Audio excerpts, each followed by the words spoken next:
events in campaigns, I make my own soundtracks. Otherwise, I just go through many. I'm like, okay, this one will work.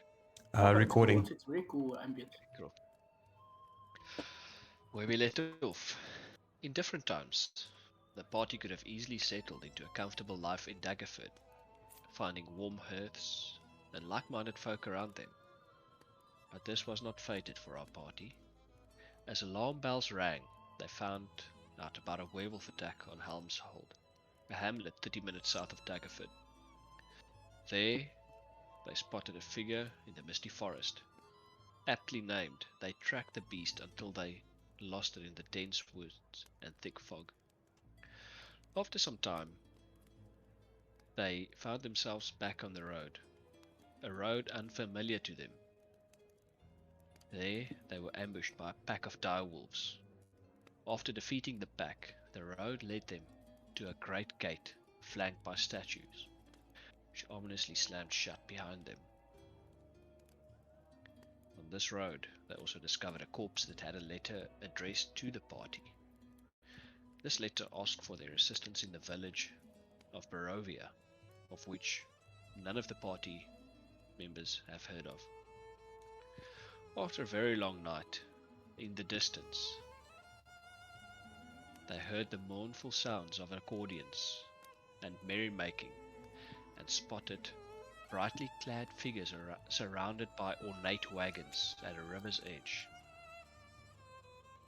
The river's edge from their dream. Sorry. At this point, no problem. At this point, everyone is about 100 feet from this. What would you like to do? Sorry, just a question. Where's our rogue Alena? She's got she's not feeling well, so I'm controlling her to me. Yeah. Oh, okay. It's known. Divan, she is with child and she is not feeling very well. Okay, no, I was just wondering because I thought I didn't see any, so I was like wondering if you guys forgot. No, we won't forget about her. We're recording the session, but we elected to go on regardless. Okay, no, cool. No, sure. I can track. It's still nighttime, right? No, it's dark. It's been a night. It's in the night still, if you remember correctly. You guys set out in the night. It's still early. It's like early morning, but it's not light.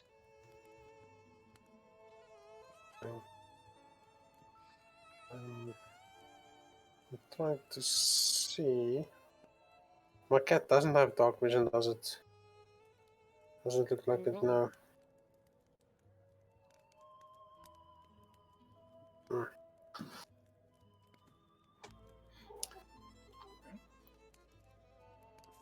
So you're saying we're about 100 feet from these wagons and music and whatnot. Mm-hmm. And from this distance, can we sort of make out what these wagons are? Is it like a circus? Is it a traveling merchants? Can we see from a distance? Perception roll. Make a perception roll.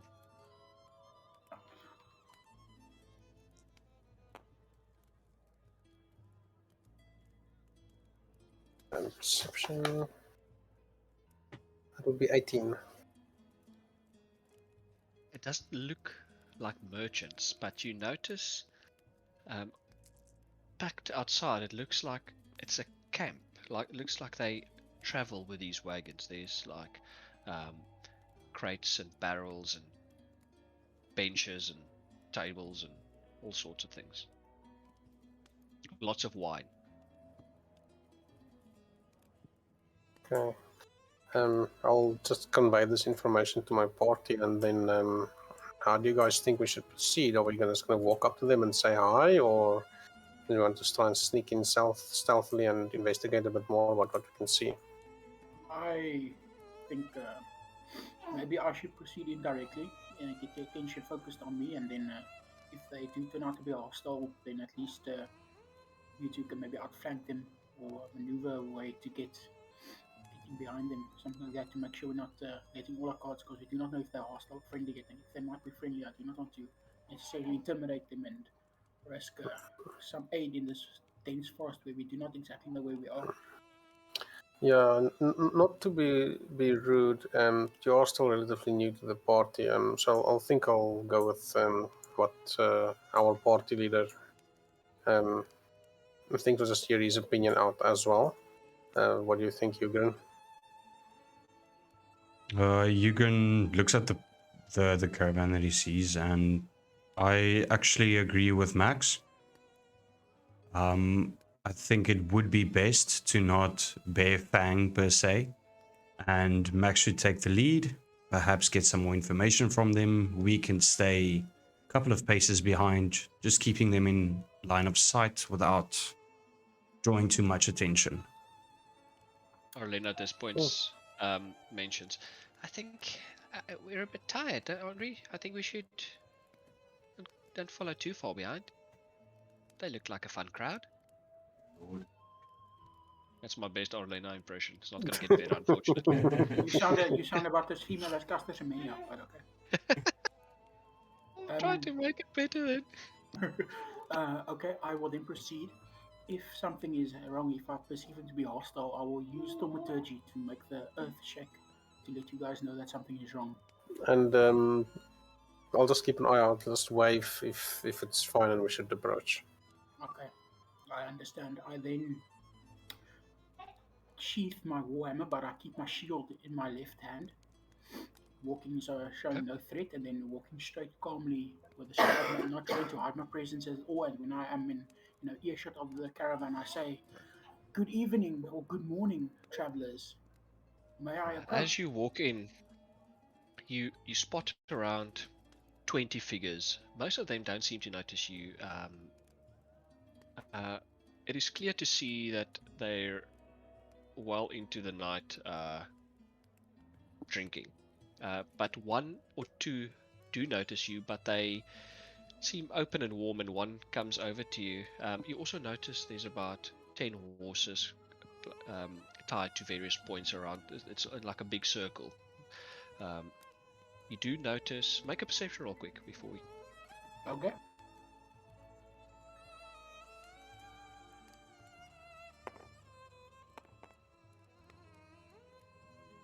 That is 15. You do notice off in the distance there's a couple of tents, and one tent is a bit larger than the others. Two men sit on crates, cutting meat, like cured meat, like eating biltong with a knife, essentially. Looking at the festivities.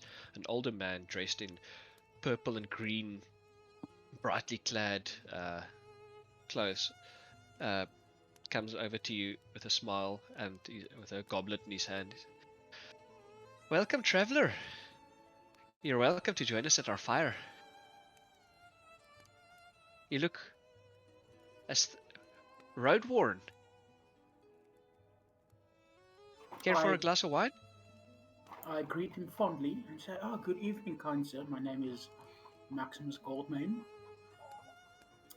Pleased to meet your acquaintance. I'm sorry My to name is disturb Duncan. you. I'm sorry to disturb you and your compatriots this night. I mean no ill will. Might I ask who you fair people are? This is quite a dangerous forest that we find ourselves in." This is a place where we often camp out. You see, we travel along the road. Do I perceive something off about this guy or these people around me? Do I sense any danger, any Roll deceit? insight. Okay. I'm still very upset that the lowest level party member has the best fucking rolls and bonuses. 16. His cheeks is a bit flushed. You notice he's had a couple of, but he's not. There's no obvious signs of deceit. You do notice elsewhere they are armed. They do have weapons. You notice bows, and spears, and some of them have daggers at their sides, but they are seemingly as a group. It doesn't look like a war band. They literally look like there's a lot of traveling gear and everything. So based on your perception and your insight, it is clear to you as Maximus that there's no ill intent. Well, I mean, They do seem warming. if I saw these travelers and not one of them had any weapons on them, then I might be suspicious. Mm. Because of a countryside plagued by werewolves, I'd assume them to have something to defend themselves. I then proceed to bow to the man and say, "Thank you. I would love to partake in your hearth. Would it be fine if party members of mine joined us as well? There are 3 of them, and Of course, they just the hanging more back the at the feet. merrier. All travelers are welcome. Thank you, good sir." I then turn to my party and make a big gesture with my shield in the air, waving it to make a few times heavily in the air, and show that it's okay that they can come towards us. Cool. Um, I'll obviously approach. Yeah, so do I. Orlena will also approach. Maximus is waving to us. We should go. Yeah. Are you sick, Olena? It's been a long night. Mm. You sound like Zoolander when he says he's got the black lung. Um, I'm sorry. Oh, that is the last one. I'm sorry. um, Right. so it's like greetings, just wave at everyone as I walk in, just greetings. As Spiritus approaches, more people look up and notice. They don't seem indifferent or intolerant. It's somewhere in between. They seem intrigued seeing a tiefling. They all nod friendly, and this Duncan, the older gentleman, his long hair's like combed back, a bit greasy. He snaps his fingers. He's 3 goblets, four goblets, please. And he pauses and he says, "Please sit." And he points to a log around the fire, and he gives everyone a goblet. And he sits a couple of feet away from you, and he lifts his glass.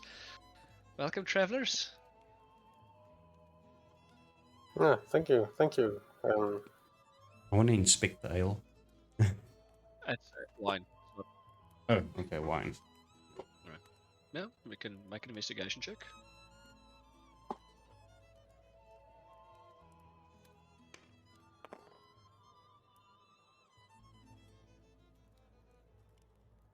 That's 18. Right. Deep red, good body, kind of a sweet fruity smell. Oh, Very high alcohol. Sorry, I should have clarified. I want to see if it's poisoned or something. Well, there's one way to find out. Not gonna drink it. All right. You take a sip. Well, Spiritus Nice. as a cat. Unless you've got a poisonous kit, then you can attempt to. But you don't have one, right? So No, I don't. needless to go down that road. All right. Yeah. You take a small sip. There's no telltale signs of poison, no tingling, no numbness. It just tastes like pretty good wine. I'll also grab a big sip of the glass, like, my name is Spiritus. And what's your name? Pleased to meet your acquaintance. My name is Duncan. Duncan. Nice to meet you, Duncan. It's quite a merry evening that you guys have got going here. Of course. What's not to celebrate? Oh, what's the occasion? We're alive. Yeah, Who might you be? Points at Jürgen and Orlena. My name is Ugrin, and I point to. I'm Orlena. This is Orlena. Around the campfire, all of a sudden the men that's dancing and the music song essentially stops, and a new pace starts a new song starts on the accordion. You hear the clash of a single tambourine as a youthful woman with long wavy hair, dressed in a long tan skirt, and around her waist golden lace with little metal discs are tied. It jingles as she sways. The rest of the men hum a deep bass melody and stomp their feet rhythmically as the accordion picks up pace. The woman spins and twirls a skirt around and round while shaking the tambourine to the rhythm of the music. She suddenly stops 5 feet in front of the party and starts to sway before you see the slightest trace of a smile on her lips. Duncan shouts, laughing. Well, this is a rare invitation indeed. Who will dance with the lovely Gabriella? It is not befitting of a noble to dance around a campfire, so that would not be me. I'm like, I was this looks cursed fun. with I was cursed with 2 left paws. I do not dance. Yeah, I'll stand up and go and like, yeah, let's go for it. Right. She takes your hand and she starts to sway, and but the deep bass melody increases in volume, and the drums start to pick up bass, and she's doing looks like a folk dance.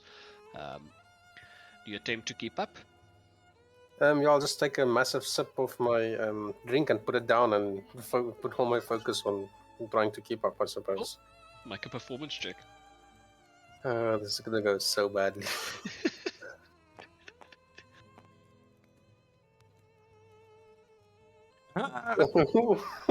Wow. 5. Cool. Not too bad. But nonetheless, you've never seen this type of dancing before. You try to keep up, and eventually you lose your balance and fall backwards over the log. You spill your drink. You can hear everyone around the campfire laugh. A good try. Before the woman retreats into a tent, also giggling. Cool. I'll just stand Duncan up and brings bow. you, he helps you up, and he passes you a new goblet of wine. And he says to the party, "It is now time for the Dorok. I tell you our story," and everyone calms down to a low hum. And everyone leans in as Duncan, seemingly sort of de facto leader of this group of travelers. And he starts to tell the story. Vistan was not our king, nor was he our enemy. And everyone, when he says that, reverberates. Nor was he our enemy. But his ambition was great and his army was vast. Westward he marched before thousands of legions to conquer the world and make it his own.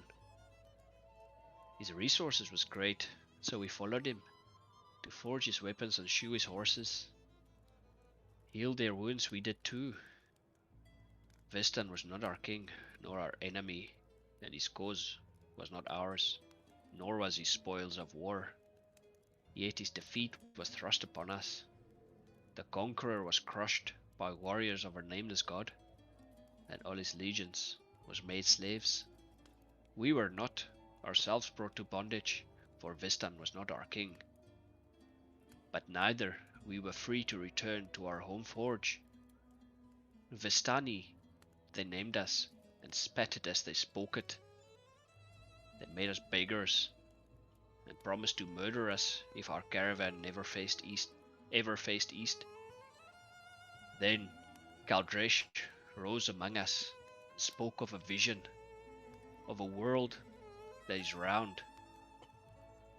She promised that we shall find our home forge if we continued always west. Vestan was not our king, nor our enemy, but we forever bear his name and his fate. For the world must truly be flat, for we never did see our home forge again. Everyone quiets down and sips. And then Duncan faces to you. It is customary for our guests to tell a tale of their own. Sorry, to who did he face? To who did he turn? To the party, to you. To the party. To all of you.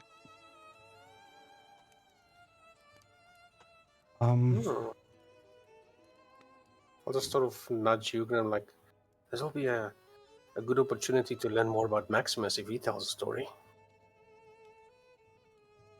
That's a good idea. And we both look at Max, staring intently. So they tell an interesting story about myself.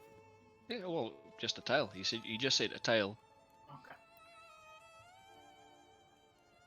Okay. No rings and Mordor, though. Fuck. Um, the the lands where I hail from, Orescos, is a land wild, free, untamed, where no gods tread. In this land, strength and pride matter above all. Yet there was one, a beautiful lady of our clan. Her name was Mira. So fair she was that all the warriors in the kingdom fought for her hand. But she chose none, instead saying that her heart belonged to those not fighting for it but who earned it. Long she hailed, long her maidenhood stood and stood proud and tall, unclaimed. And then one night she died. A strange and mysterious cause. No one knew why, no one knew what happened.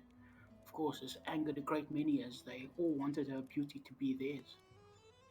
And then they found out she took her own life. So sad was she that she had no faith at all in her peoples, no faith at all in mortality, no faith in gods that we not only did not believe in, but in fact abhorred. And from that day, we always believed, never make a pretty woman your wife. The end. Sorry, I pulled that out of my ass. Awesome, great job. I was wondering who was going to do it. You did a great job. Everyone starts to. They don't really clap, but they all have rings on their fingers, so they ding their rings against their goblets, and you hear like around the tail, around the fire. I mean, and they seem. And Duncan approaches you. He says, "A worthy tale indeed." And he places his hand on your shoulder. I hope to one day meet more of your peoples. Gives you a whole bottle of wine. Thank you, good sir. And I make a big gesture of taking the wine and bringing it to my lips, making simulating as if I'm drinking it, but none of the liquid ever passes my lips. I just hold it to my mouth. Arlena reaches over to you. Give some to me. Of course. Yeah, please, fair lady, take it. She and I takes a give the sip. bottle to her. Well, she takes a sip. At this point, a man approaches. One of the ones that was eating cured meat in front of the larger tent. Shoulder length brown hair. A bit of a broader build. His face still friendly. She will see you now.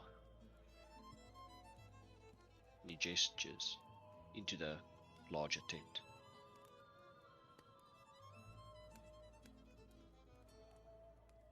Is he gesturing towards us or to Duncan? To the party.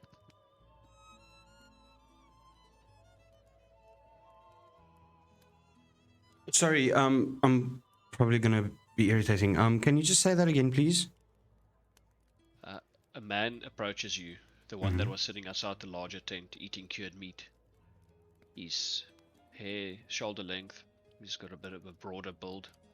His face is still friendly, and he walks up to the party and he gestures to the bigger tent and says to you, "She will see you now."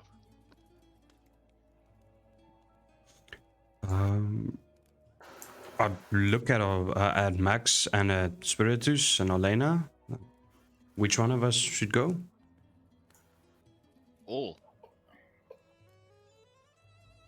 Is that the lady that Spiritus was dancing with earlier? No. Okay. Well, I suppose I jumped the gun there, but no. Okay. Yeah, yeah. Let's just go because I'm curious if this person that'll see us is that gold dress that he spoke of, has had the vision in his story. I'd very much like to meet that person. I'm wondering if that's the person we're supposed to meet here at the river. From the vision. I'm very keen to follow this guy and see where this goes. Alright. Does the rest of the party follow Spiritus? Yes.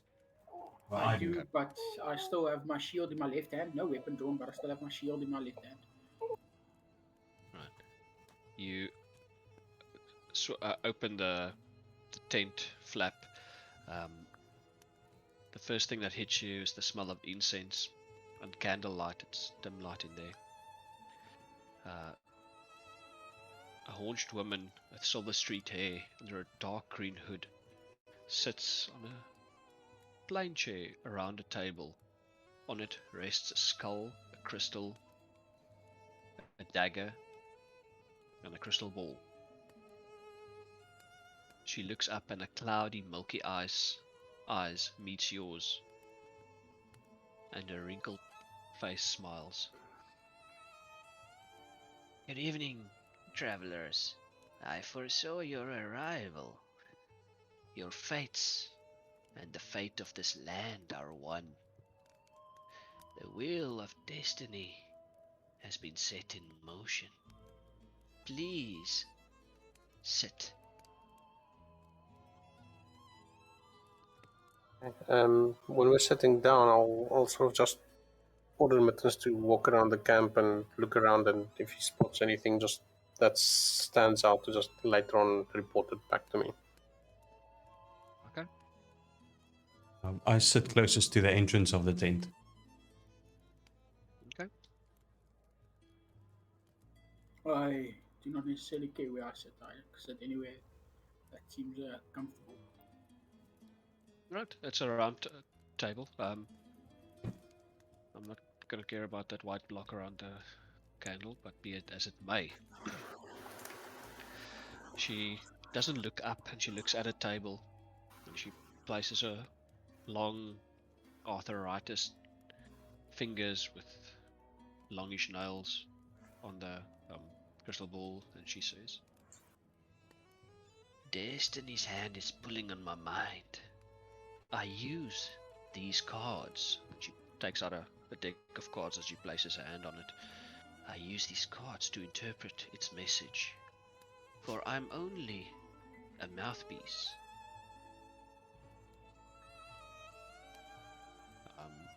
Everyone can see the table, right? Uh-huh. Alrighty. Yes. Just on a meta level, she's gonna give you cards and then explain the symbolism of the cards, and then thirdly, let's say the third paragraph, she's gonna give you the symbolism, the interpretation of the symbolism behind these cards. That is important. Okay. Okay. You are both the dawn and the dusk.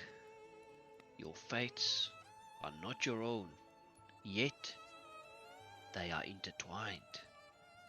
Only by the power of four will this land see light and be set free, as your own future will see itself come to pass. Only by setting this land free will you be set free. She looks at Spiritus in his direction. Places one card and then a second card. Well, the first card says, the ghost, the looming past, the presence of unfinished business that presses down on you, or the return of an old enemy, or the discovery of a secret buried long ago. She then places the second card. The priest, enlightenment, those who follow a deity or a system of values, something of a higher purpose. She looks in a moment into the crystal ball. Your soul fears the outer darkness and seeks life everlasting. Should you find he of the many lives, no reaper's clock can restrain you. He awaits you in a tomb of amber, in a place of ice and darkness.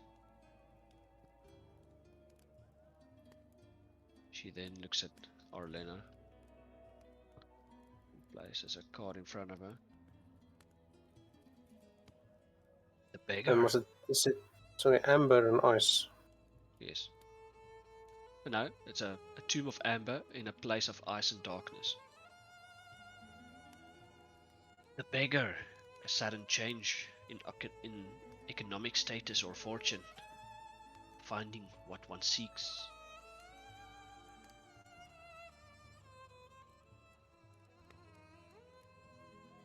Places the second card.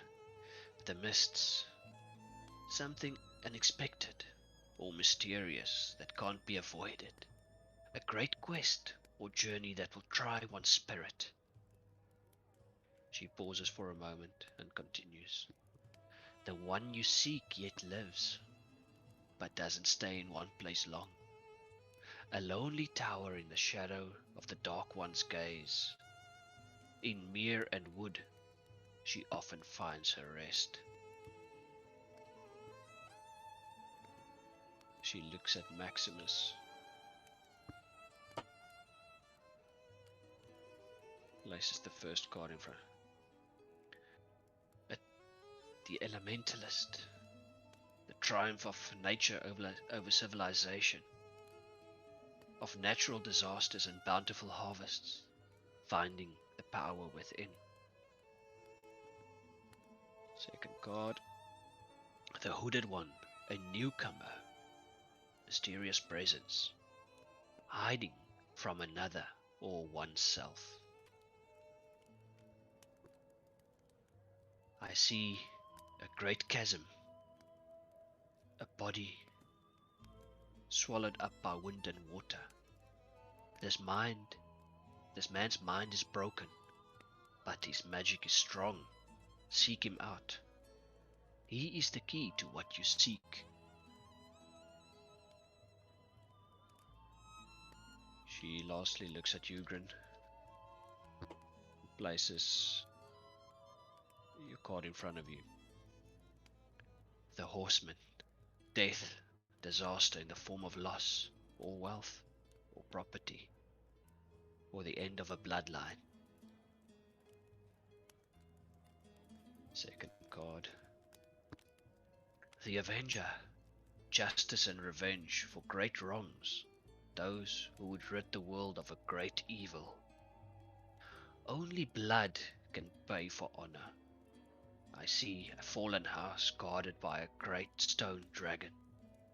Listen to the silver light cast by a picture once torn. The path to redemption will be laid clear. She takes the rest of the deck and closes her eyes and places them on her forehead.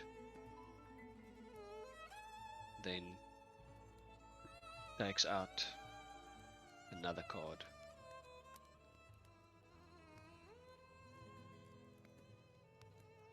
Let me just get the right one.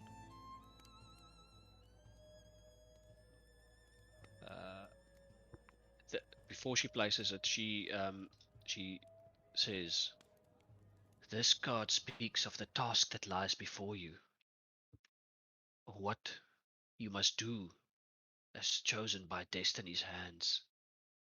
She places this card here.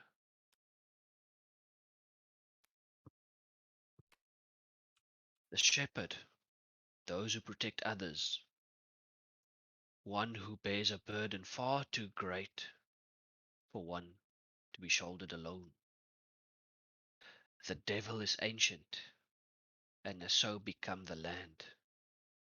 You must restore the holy places of the elder three, whose whispers are as wind and whose tears are as dew. Look to the misted hill, the drowned spirits, and the lonely mill.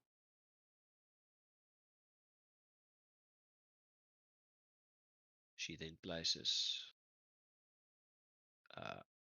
the second card.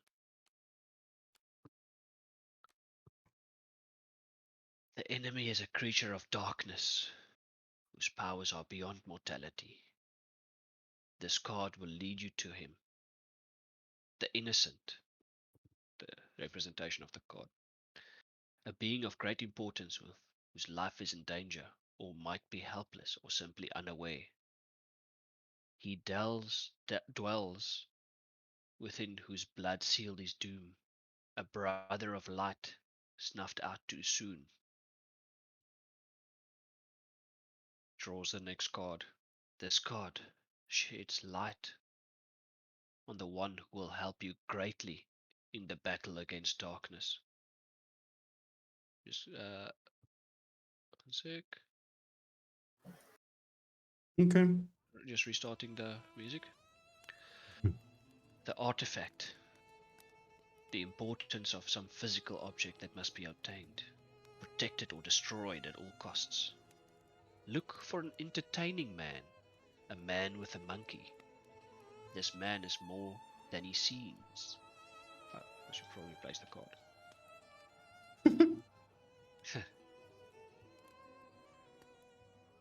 uh, Third card.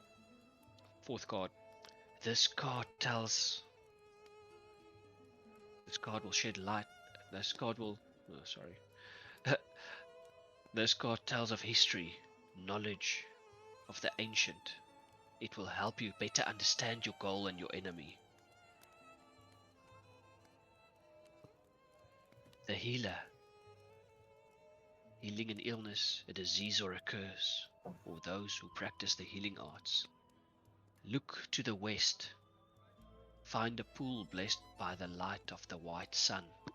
There you will find the knowledge that you seek. She draws the next card.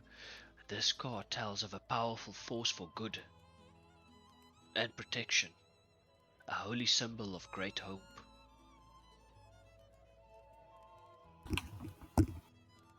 The soldier, war and sacrifice, the stamina to endure great hardship. Seek the white tower guarded by golden knights, for they guard what you seek. This last card is a card of power and strength. It tells of a weapon of vengeance, a sword of sunlight in the ever darkness. The diviner, the pursuit of knowledge tempered by wisdom, truth and honesty, sages and prophecy. An evil tree grows atop a hill of graves, where the ancient dead sleep. There, the path of power will be revealed. And now, my children, I seek rest for this weighs greatly to speak for destiny. She takes all the cards, puts them all together, stands up. Once more, you see her milky white eyes, and for a second, you see a glimmer of a younger woman that you do not recognize. But as the visage just slightly fades and instantaneously rectifies itself to the older woman, she turns and gives a smile. Let an old woman rest. Go. Two men then stand up and at the door and gesture for the party to leave. They also say, "You are free to sleep here tonight should you wish. We have a spare tent. It's not much, but it is yours should you wish." I just want to pause you on a meta level. I know these things are vague and probably confusing. It's supposed to be. Just keep a note of it and maybe every couple sessions just read through it. It will become more apparent.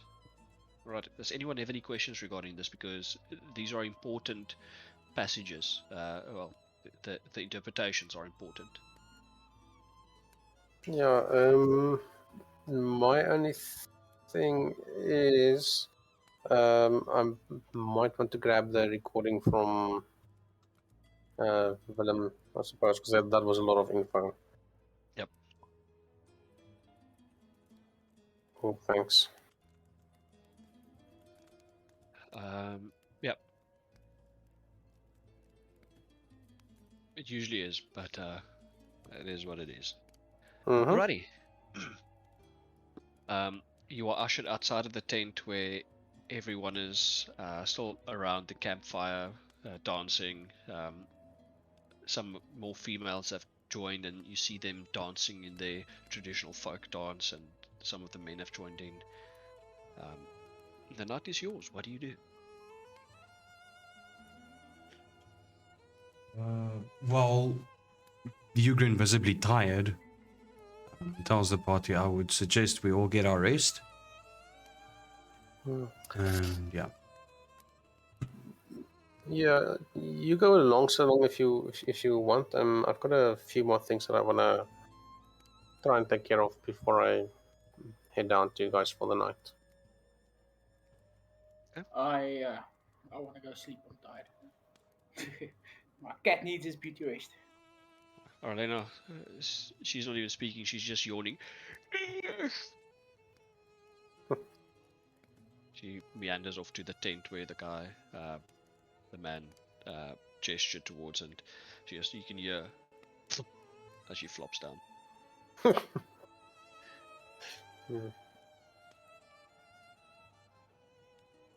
Yeah, well, I'll also beckon for Mittens to come back, and did Mittens see anything out of the ordinary that could have caught its attention? Not?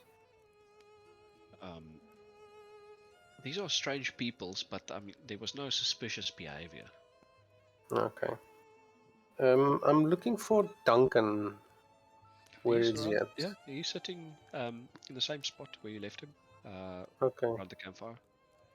cool. And is Maximus also going to sleep? Yes. Yeah. That's getting Okay, rest. cool. So just me. Okay. I'm just gonna sit by Duncan and like, yeah, that's a interesting tale you told earlier. Is it just a tale or is it a passage of history? It is a tale of our peoples. I see, I see. And so do you still long to rectify what's done in the past and get back to, I think, a forge was it that you mentioned? Our own forge. Where was it? We are ever traveling. Every morning we pack up and go. Never stay long in one place. Not more than a couple of weeks in the worst of times.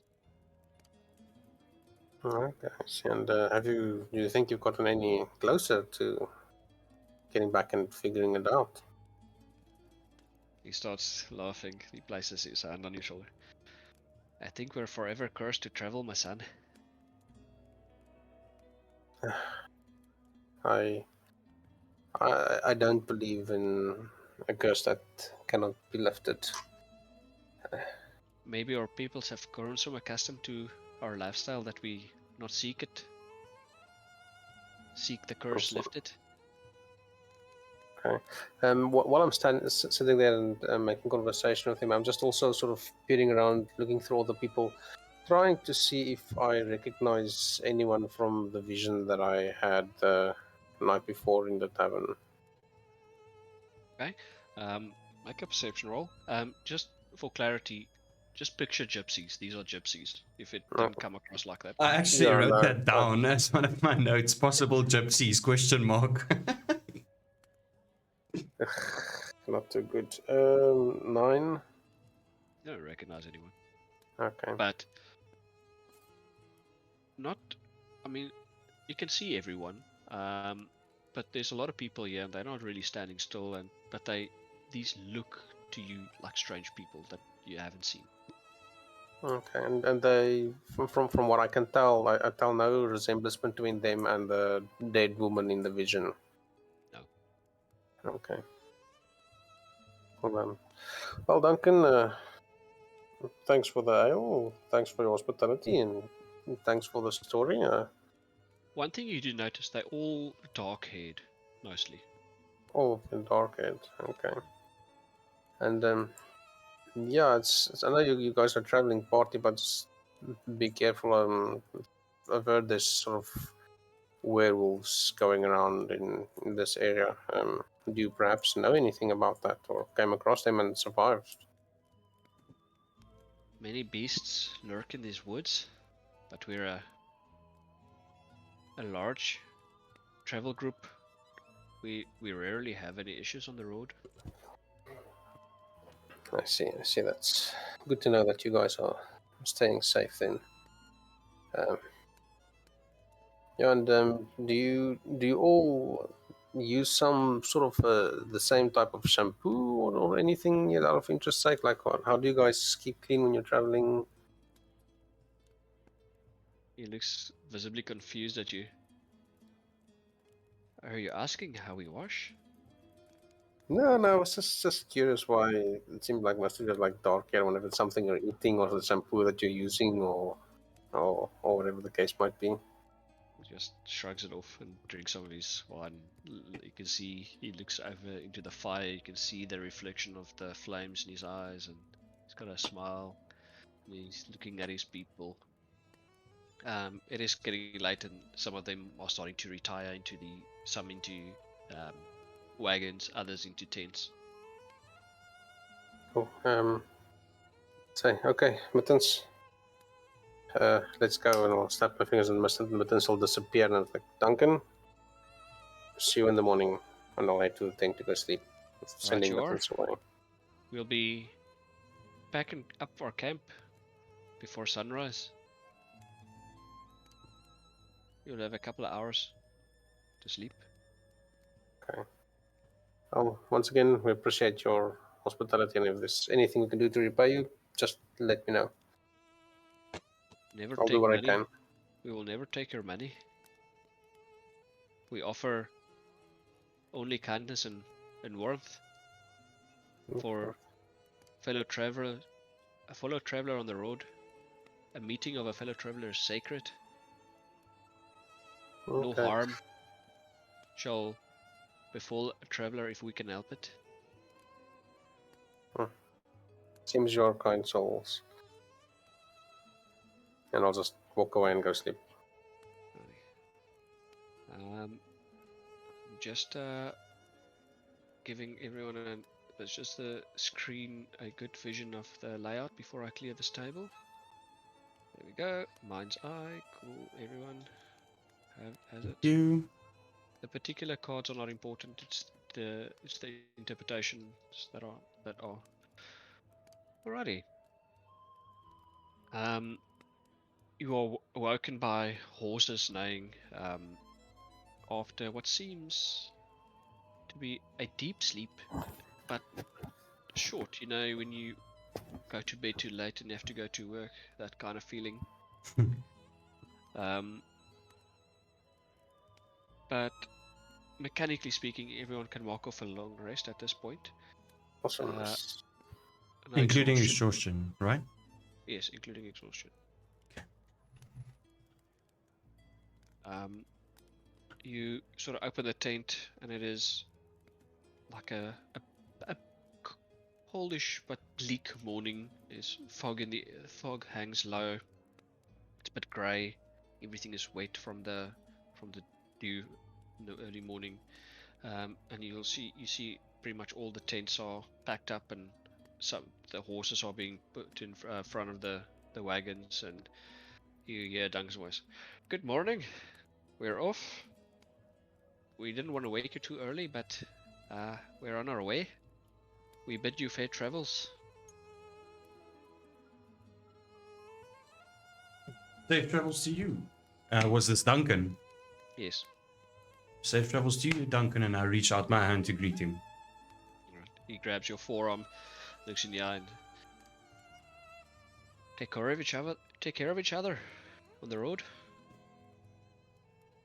And he hops onto his horse, and they travel in the opposite direction where you guys are traveling into. I'll just shout while are they still within earshot or are they gone? Yeah, no, it's like a long procession, so. Okay. But they are busy meandering their horses into the road. Okay. Duncan, so just one last thing. What's the sort of nearest village or town to here, and in what direction would we need to go to find it? points in the opposite direction that you guys were traveling in. Village of Barovia. Good luck out there. Bit of a dreary town. No more than a day's travel on foot. Okay. Thanks a lot, and you also stay safe, and I hope you get back to your forge. You just lost. And you see the horses and the carriages form a long line, and they're not even out the view yet, and you start hearing the accordion at a slow tune, and they disappear off into the distance. Well, that was an evening. Yes, and this is the morning. We should make haste. Some valuable information we got last night. What do you guys make of that?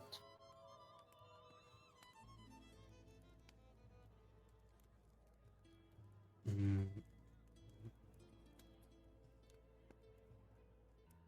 Never mind. Let's hit the road. yeah, I'm sorry. I'm trying to think of. Oh, you're talking about the gypsy or the fortune teller. Indeed. Maximus is oddly quiet. You know, he's got a frown.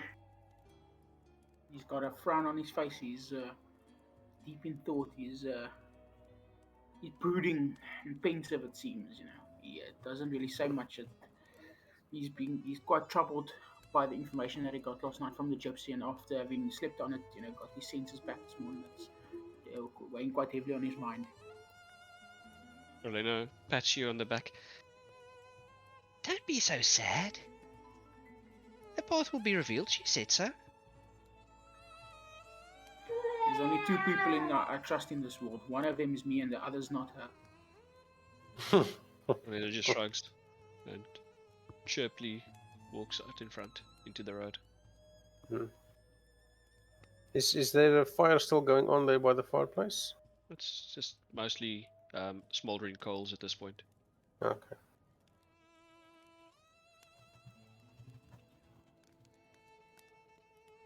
Oh, shall we get to it then, guys? And Duncan also mentioned that the next town we're heading to is Barovia, and according to the note, that's the vampire-infested town. Yeah.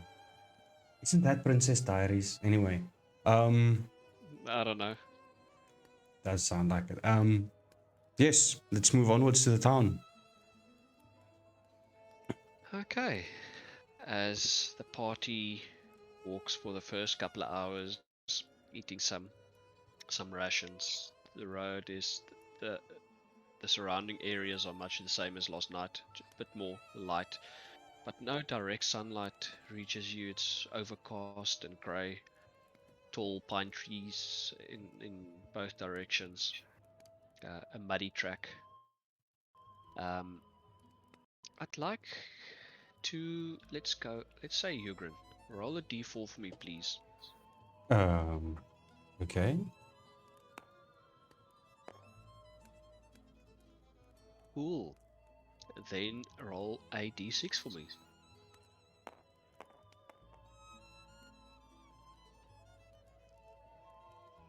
Very average rolls, but okay. Alright. As you walk, you notice off into the trees on your left a person dressed too coldly in furs, bare-chested, paint markings on his chest and on his back, standing at a stone pile of stones, and he's slitting a rabbit's throat and he's pouring the blood over it before laying it down. He kneels down and he touches his forehead and he hums something, and he stands up and he walks into the forest.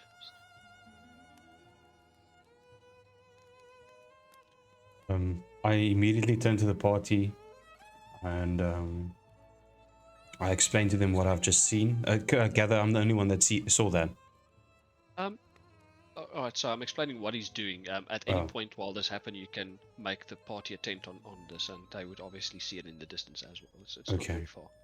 It's like, hey, So about 70, 80 feet. guys. Now point into his direction so that they can see exactly what I'm seeing. Maybe we should pursue. Arvina sees it. Yeah, that's not creepy at all. Oh, maybe that rabbit owed him money. Isn't that a little sketchy? Hmm. Oh, But what do you think he buried a comrade there, or but what's with the blood? It seemed like some sort of ritual. This, I don't know. This doesn't smell good, and it's in the direction of a town with vampires as well. This, yeah, I don't like this. well, it seems that he was praying some kind from where I stood. And if there's one thing I know, the gods are cruel and capricious. Very few, if any of them, are actually good-tempered and good-natured. Perhaps it is an offering to one of the sick deities he worships. Do you know anything about what deity could potentially want such offerings like this? You No can more make a than religion no. roll. Okay, let's try.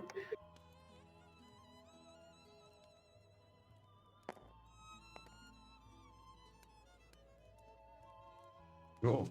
That is going to be 18. Alright. You know of various deities that require ritual sacrifice, especially druidic gods, also orcish and goblin gods, Grumsh. They require regular sacrifice, and it's not. There are two schools of sacrifice. The one is for letting blood in terms of for death, and there's those of a circle of life kind of nature vibe. Do I perhaps know? Could I hear what he was mumbling while he was slitting the throat and praying or chanting? Do I know that? Could I hear it? And if I could hear I'll it, yeah. No, it was too far. Okay. But you can go investigate the site should you wish. Yeah, I'd like to go investigate. Maybe this leads somewhere interesting. Righty. As you arrive at the base of these pile stones, you see a mossy standing stone slab bearing a carving of a deer.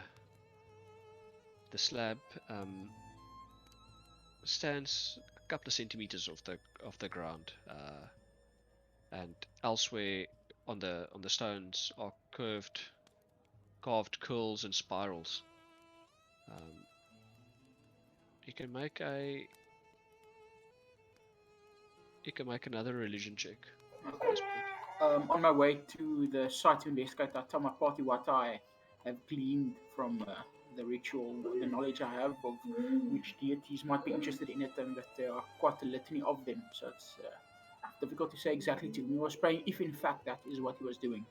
You can make another religion roll to get more information. It is okay. 11.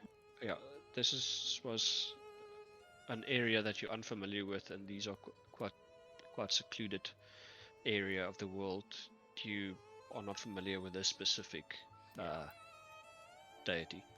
I tend to my party. I say, well, I mean, unfortunately, there's quite a few that it could be. I'm not exactly familiar with it, and from what I have learned about the human world, the people go quite mad for many reasons. So he could have been making offering to a god, a deity, or he could just be a very sick person with a hateful hair. It does seem it's got an air of druidic ritual. What you can perceive without any specifics. Do you, Spiritus, you warlock, if I do understand it, you underdark dweller of the knowledge I've gleaned of the sword of your species, do you know anything of druids? The magic that they wield, or the nature, I believe, that they worship. Do you know anything of them? I highly doubt it. I seek many magics and many abilities in life. But my magic is almost, from my understanding, the opposite of what a druid does. Yeah, Spiritus doesn't know anything about druidic magic. Mm. Well, perhaps if you took more interest in magic and less interest in cats, your knowledge could aid us here. But I digress. At this point, if you guys don't want to do anything else, you are free to continue your travels. Yes, I would say let's continue. Right. Indeed, that was interesting, but I do think we have some pressing matters ahead. Right. Another couple of hours progress. It's past midday. What did the party talk about on this lonely road? So before we left, I used Sacred Flame on the bunny to just give it the proper Cool. cremation shame. We'll leave it there for the bugs. And then Alrighty. Cool. Yeah, just spend 2 minutes talking in character about anything you wish to. I'm gonna spotlight Spiritus. There we go. Yeah, Hugrin, Harlina, seems we're on the road again, and from my understanding, you guys have already lost 2 members in the road. For me, it's been 1. So let's just stay safe and work together for the times ahead. Seems like we're entering dangerous, unknown lands. And Lorena speaks up and she says, Does anyone know how to kill a vampire? do I, with my... do I have a Monster Hunter's kit? Would I know? I would say, Mike, because you have a Monster Hunter's kit, I'll give you your choice, religion or history roll with advantage. Okay. Let's do history. That basically the same, I suppose, just the info. What the hell? It's a bit of a lag, it seems. Okay, that's 7 and dirty 20 basically on history. I've got +3 on both, so. Okay. You've heard about wooden stakes to the heart. You've also heard about submerging in water, and you've heard about direct sunlight. You've never killed one yourself, though. So, well, Arlena, if you stab them to the heart with something wooden, or no, throw them with, well, into water or with holy water, I'm not too sure. There's something with water there. And obviously the big one is sunlight, and I'll just from my back pull out 2 wooden stakes. I've got 3 of these wooden stakes. I'm gonna keep one. Who's grabbing this too?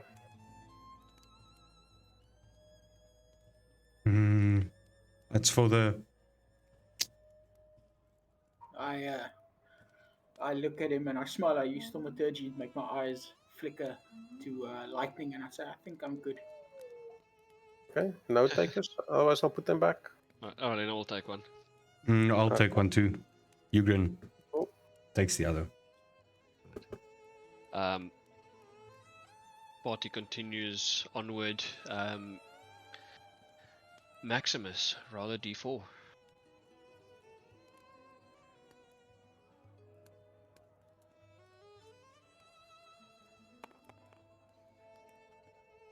Three. Cool. Roll a d8.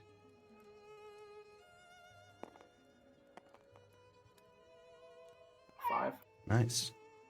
Nice. We're gonna in the distance, in the fog, you see a seemingly looks like a lantern bobbing, like someone's walking across the road and then stopping and then walking back and then stopping again before it moves on towards you, slowly. It's about 200, 150 feet to 200 feet from you. Can't exactly tell the distance. Okay, but it's quite a distance then. In fact, if it's Yes. okay. I then turn to my party, say, gesturing in the direction of the lantern, saying, I see a lantern or light of some sort in the distance, presumably being carried by something or someone. It seems to be heading in our direction. I do not know if this is friend or foe. I suggest we be on our guard. I then draw my shield and my warhammer. Okay. Cool. Agreed. I'm not gonna sort of throw out anything, but I'm Do you gonna. do you, do you walk onwards? Yes, yes, I do. Yes. All right. When you get to about 80 feet, you see this light stop and jitter, and at this point it starts to come forward to you at a higher pace, and when it's about 60 feet, you see it's not a lantern at all, it's just a ball of light and there's no human attached to it. I want everyone to roll initiative, please. Okay. Very good, very nice. I'm gonna blind you guys while I build. Okay, I'll roll initiative once I'm not blinded. Yeah, I was busy rolling and then the thingy just popped up on my screen. Sorry Initiative, about that. My initiative for me is apologies. 15. I'll ask now.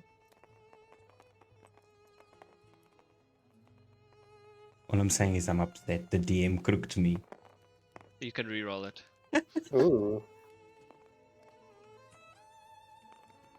Darkness. Impersonate. Sorry.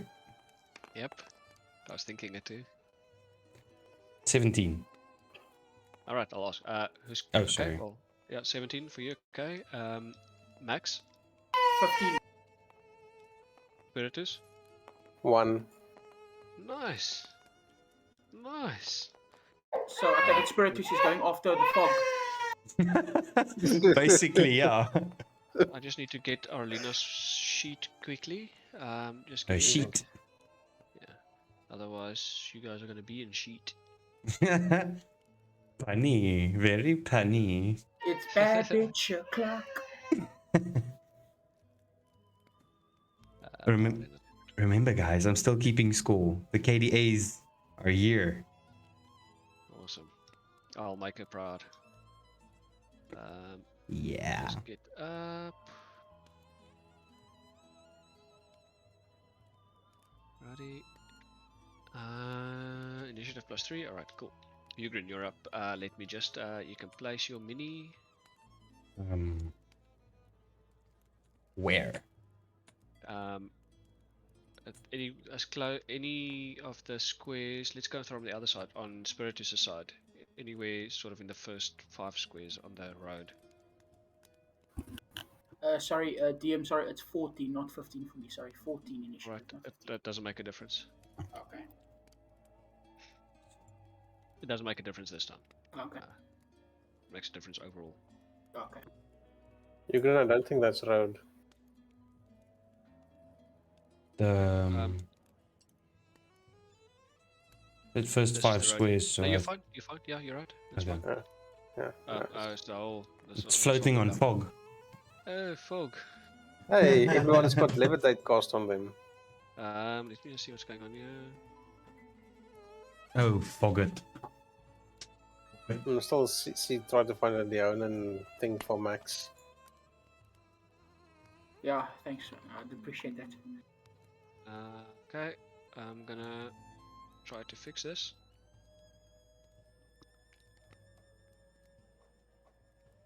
Okay, I'm just gonna take Maximus off here. Take Ugrin off here. I don't know. There's a setting which makes it like not act like a solid object, but it always unticks when you load it from this thing. Anyways, there it is. There it is.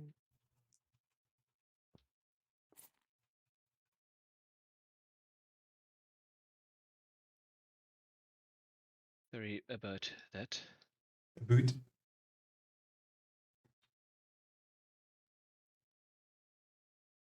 I was trying my best with an Irish accent. It's not easy. I thought that was Canadian, but okay. Yeah, so did I. I'm not Yes, your buddy gay. There's some floating trees at the back. I think this thing should move towards the back a bit, I yes, guess. let's see. Right. There we go. I think. I think that's what you call good enough. Ah, that's fine, I guess. Righty. 5 feet squares, I know they're a bit oversized, so be it as it may.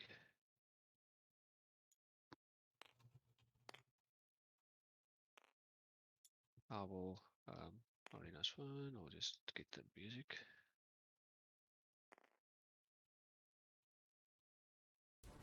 Yes, I think Spiritus, Spiritus, don't you want to be on the table instead of on the arena?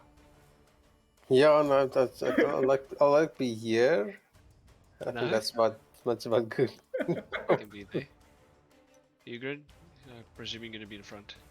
Yep. Righty.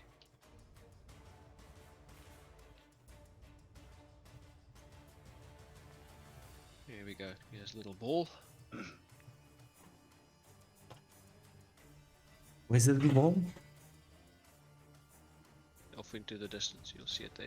in front Oh, of you. there. Ooh.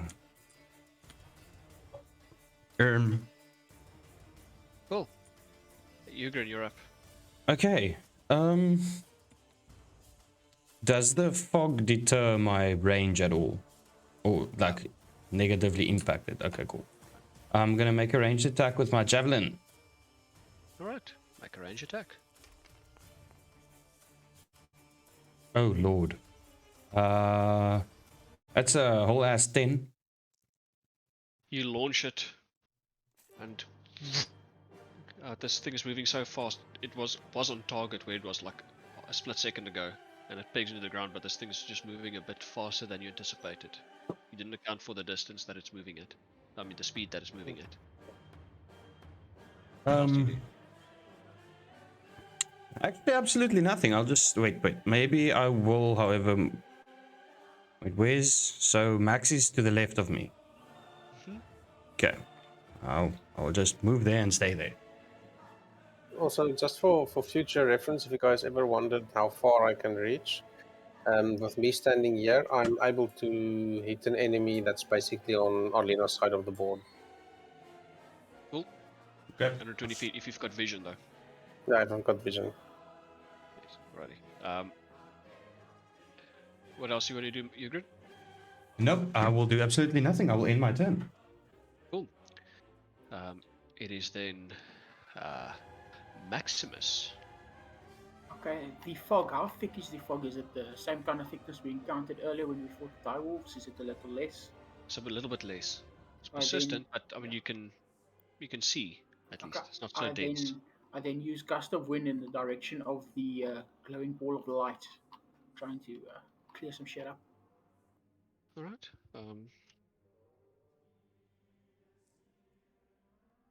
Gust of wind, not the song, the spell. A line of strong wind, 60 feet long and 10 feet wide, blasts from you in a direction you choose. For the spell's duration, each creature that starts its turn in the line must succeed on a strength saving throw or be pushed 15 feet away from you in a direction following the line. Okay, so you cast it straight in front of you. It's a strength save, right? What's your spell DC? Tell you now. Enough. Oh, I'll see if. Oh, That is 8. no, really? Can't be. What? Oh, sorry. You mean the saving throw? That one. Yes. Okay, 16. Sorry, 16. All right. He fails. How far does he get pushed back? Or it? 15 feet. Sorry, I'm just checking. Yes, 15 feet away from you. Any creature in the line must spend 2 feet of movement for every 1 foot it moves when moving closer to you. Okay, so it's a concentration, right? Up to 1 minute. Yes, Cool. correct. Um, You see some of the fog. You see these vortices as Maximus incants some spell, and you see this ball of light struggle a bit and then gets blown a bit. Does that conclude your turn? What else do you want to do? I curse in my Leonin tongue, which obviously the rest of you don't understand. And I turn my party and say, sorry, I meant to clear the air, not actually push the enemy further away. Stupid! And I lightly bang myself on the head with my warhammer. And then in my turn. The road is cleared for a couple of seconds before more mist returns to replace the ones that's blown away. Okay. Then in my turn. So obviously while just taking a defensive stance in. This will continue onward, so it can move at half speed, right? Yes, that's correct. It has to use 2 movements for every 1 foot it moves. We'll get there. And it will use ready action. Actual fact, I'm gonna just retcon that a little bit. You see, it disappears.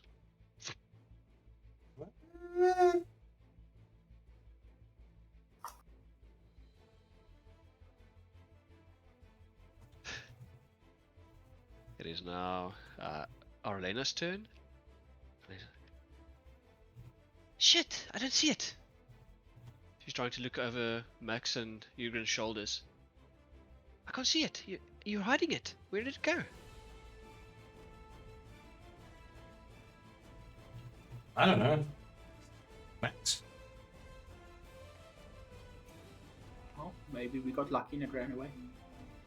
Oh, Arlena will go to the high ground, and you can see her notching an arrow, pulling back, and pointing it to where she last saw the creature, waiting. Spiritus, what do you do? I'm gonna try and can I understand? Don't know. Can I search to see if I can see the thing? I don't know if this is that a thing. Yeah, true sight. No. Oh god. Then it will be very ineffective. Okay. You can, but try, but it will be extremely ineffective. Oops. Sorry. What did I do? Did you just yeet Alena? I yeeted everyone. Okay. So since this thing went invisible and there's a clear path between it and us, I'm going to go for my one-shot wonder. Well, not one-shot wonder, but Are you gonna make a bonfire? I'm gonna make a bonfire. Oh god. I'll give you a token to... In bonfire. Yeah, I'll make a bonfire about where my mouse is now.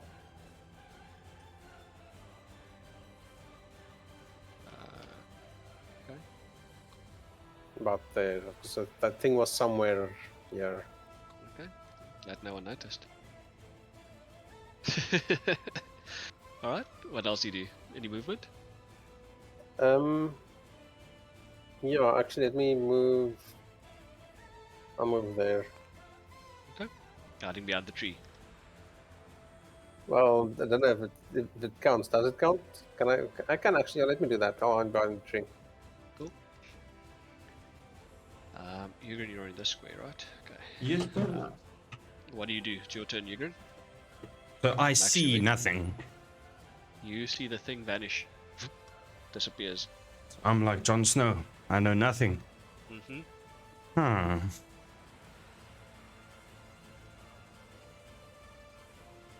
Okay, I will move up till there. Mm-hmm. I obviously still see nothing. And I will end my turn. Okay. Do you want to ready in action?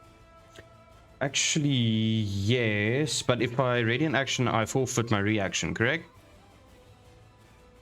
Yes. See, that is why.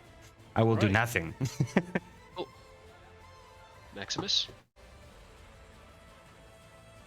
I also move forward.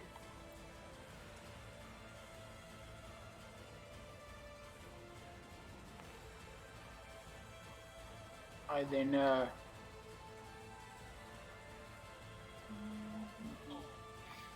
I'll also just take a defensive stance again. I do not want to waste spells when I do not know where the enemy is, and I do not Alrighty. want to go charge in blindly and get outflanked or maneuvered by a floating ball of light. Okay. Ugrin, Hello? behind you, Hello? peripheral vision, light appears. As it was attacking from invisible, it gets advantage. Okay. Let me just roll. Twice. That will definitely miss.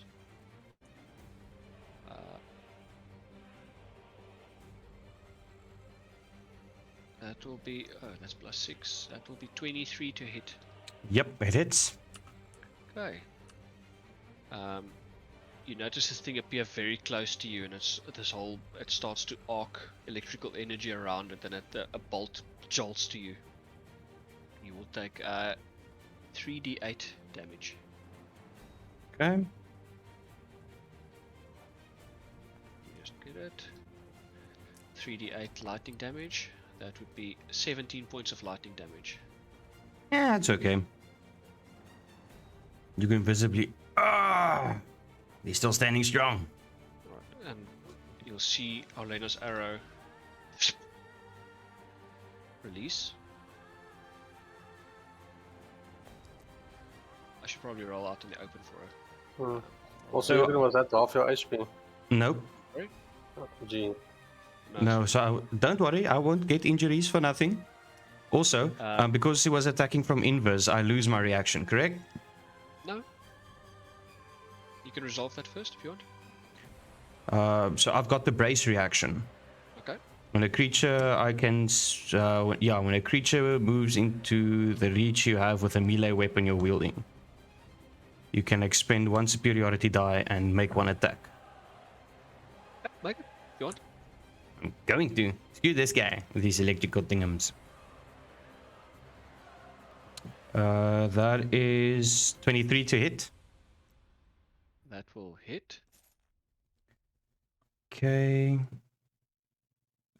If the attack hits, add the superiority die to the damage roll. So that's a 1d8 for the superiority die. Oh lord. And then a 1d8 for Hugh's damage.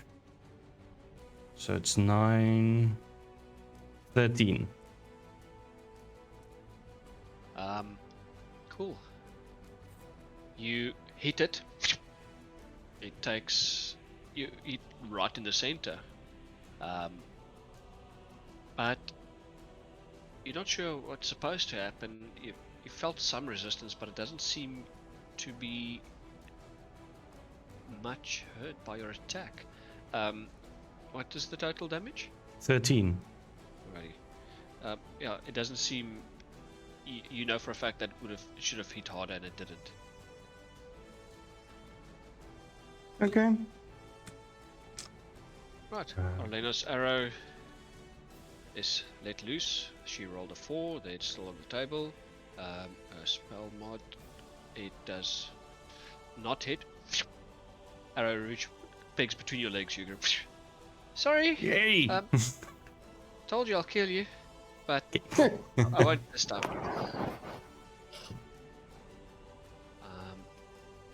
That concludes its turn. Is now Arlena's turn. She'll be brave and rush forward, flanking it. Pulls out a new shiny rapier and will slash. Oof, that rolls. Unfortunately, doesn't roll high enough. She swings it around at this bobbing ball of energy. Is just for a second just dips out of existence, and she swings and comes back and unfortunately missed. Spiritus, what do you do? So first of all, I'm going to bonus action Hex, and I'll choose. What's this save for Hex? Is it a save? Let's see. No, there's no save. Can't be. Just it is hexed. just turn down my music. I'm probably shouting at people now. Yeah, so that's text. It'll take extra damage, but I have to choose an ability that I have disadvantage on Okay. for my checks. So I'll pick Wisdom. Wisdom, okay. Yeah, and then I'm going to what you call that thing? Eldritch Blast. Okay. Make a range attack. Magical range attack. Really? 8. Energy flies. Just, I mean, you expected it to be a bit bigger. I don't know, but it just hits overhead. Question? A chunk. Yes. Before that, you hit a tree trunk and splinters, sending shards everywhere. Question. Go. Sorry, this is meta. If something is hexed, doesn't it have disadvantage? On a specific ability. Okay, thank you. A specific ability score. Okay. Checks. Yeah. So he chose wisdom, so everything to do with wisdom. Okay, got you. Eldritch Blast is a ranged attack, so there's no save for it. Cool. Yeah, and I will then. Gee, I can't really see the squares here, but I'm hoping that's 5, 10. Oh, I'm behind this tree now. Okay. Partially obscured. Cool. Does that conclude your turn? Yeah, that's about all I can do. Ugrin, you're up. Wasn't Is it? Hex? Sorry, is Hex concentration? Yeah, it is. The bonfire will be gone. Bonfire disappears. Yeah. Okay. I look at you. Well, Jurgen looks at you. You. Slightly Yes, your weapon. confused. My weapon, yes. Slightly confused as to the blow I dealt to this glowing orb thingy that didn't do quite as much as he expected. I look over to Max standing next to me and say, "Won't you give this a try?" And I use my commander strike on Max. Max nods at Ugrin, then focuses on the ball of light using a sacred flame. And see what happens, man. Commander Take a strike flip. is it an attack or can you use a spell for it? Yeah, what does it say? Does it say an attack or an action? When you take the attack action, you can forgo. One of your attacks by.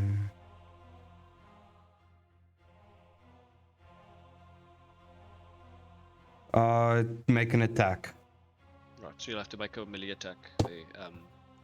Max. Oh, okay.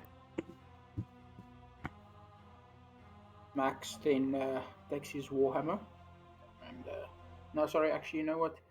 He's instead of taking his warhammer, he takes his morning star, and he decides, this thing seems to be a round ball of light, and morning star is a round thing. Maybe Some ball and shapes. ball action. Yeah, ball on ball. Yeah, No, ball on ball don't action. say that. Yeah, and always he does that. Okay, let's see how the ball and ball action resolves. Roll a melee attack. Y'all people are problems. Oh, and he has. Oh my god. Wait. Oh, never mind. 5 plus your attack mod. +3. So that's 8. Yes. Your morning star swings and it just moves out of place. And you, with such a thrust, you hit it into the ground, sending dust and pieces of mud everywhere. You ready your weapon. The ball of light quickly returns into its place. Max, it's your turn now. Sorry, do you want any movement? I actually want to do something, yes. So I want to use my. Wait, I just want to double check something. Damn it, I can't use that. That's fine. I'll end my turn. Maximum. Maximus. Maximus To the max. Erectus. Okay. Sorry, just a quick question again, but Rusty. Spell attack bonus, is that to the initial roll or the actual attack damage that it will take if it succeeds? It's just for the roll to determine for hit. Okay. I will then use Sacred Flame upon the ball of light. Cool. Is it a save? Uh, Flame-like radiance descends on a creature that you can see within range. The target must succeed on a dexterity saving throw or take 1d8 radiant damage. What's your spell save DC? 16. Okay, What? so that is. It rolled that. What the hell does with such a high Ooh. save? It's 15, and then a certain item that I have gives it +1. Okay, cool. Any other creature this would have worked. I'll tell you guys afterward because it's pretty crazy. But yep, it flies right through it. It sets the ground alight. Ugrin's toes get singed. He makes his save. Does he take half damage? No. No. Right. It doesn't hit, unfortunately. Okay. I curse again in Leonin, or you assume it's a curse that I'm uttering loudly. And I roar, not like an extremely hard roar, but like a roar everyone in the vicinity can hear of frustration and anger. I just want to let you guys know, for its CR level, this creature is probably one of the hardest to face. But it was a random roll. I didn't select it. So you guys can blame Divan for it. He rolled this creature. Wow. I feel personally attacked by that statement. Alrighty. I'm killing the party just for that. I'm gonna just flip a coin to see what this creature does. Cool. It will disappear. For fuck's sakes. Well, What a as bitch. it, I will allow Max and Ugrin to make an attack of opportunity at disadvantage, if you want to. Okay. Like you can swing madly. You think it's moving out of your range. 14. Right. That is a. Obviously, it will be melee, so that is 6. Both of you swing furiously at air. You don't feel anything hit either of you. Okay. Arlena's turn. She sighs like, Did you guys lose it again? Where is it? I don't know. You can visibly irritated. She puts herself in like a fencer stance, holding a rapier outright above her by ear, pointing forward. Spiritus, what do you want to do? I'll be taking the spider staff and I'll just hold it in both hands, sort of just picking around the tree here. And see, there's some purple energy glowing on the staff, and the moment that thing becomes visible, it's gonna get hit with an Eldritch Blast. Cool. Ugrin, what do you do? I'm gonna use my second wind. Just get Okay. some HP back. Cool. Wow, ek kon hom maar gelos het. It's still 1 plus 4 is 5. That's something. That's good. That's good. It's just unfortunate. Quite. That's 25. And I will do absolutely nothing. Alrighty. Max, Yes. what do you do? I cast Detect Evil and Good upon myself, obviously, on myself. Okay. Just read it out loud. Okay, for the duration, you know if there's an aberration, celestial, elemental, fey, fiend, or undead within 30 feet of you, as well as where the creature is located. Similarly, you know if there is a place or object within 30 feet of you that has been magically consecrated or desecrated. The spell can penetrate most barriers, but is blocked by 1 foot of stone, 1 inch of common metal, a thin sheet of lead, or 3 feet of wood or dirt. As you cast this, you know that there's an undead creature within 30 feet, and it's in the direction of Spiritus. No, you don't know if it's him though, or something else. Okay, so I know it's within 30 feet and in the direction of Spiritus, but I don't know its exact location within that in general area, obviously. So I No. don't know. Okay, so I don't know. You do pick up within 30 feet. No, don't pick up anything else. I then shout out to Spiritus, Spiritus, be careful. There's an undead close to you, I think. You should come closer to the party now. Well, no shit, there's undead close to me. How would Right. you have known if I had not told you, you red horn bastard? And Maximus is getting irritated. I'm bloody haunted. What the hell? Right. This thing appears behind Spiritus as it is his turn. It will make a melee attack again with advantage. This is from invisible. 9 plus 6 is 15. Does it hit? Yeah, that'll hit. Okay. Also rolls a 9 for the second one, so it does not gain. It doesn't get crit. Alrighty, it's 3d8. What's your total HP? 25. Lucky roll. 8 points of lightning damage. Wow. It was 25. It's same thing.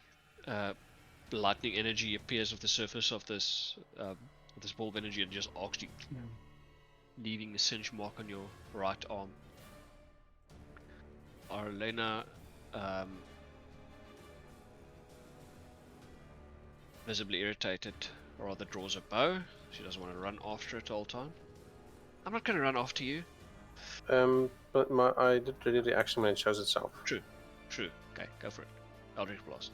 Yeah, it will be at disadvantage, right? Because it's a melee, yes. Because it's a melee.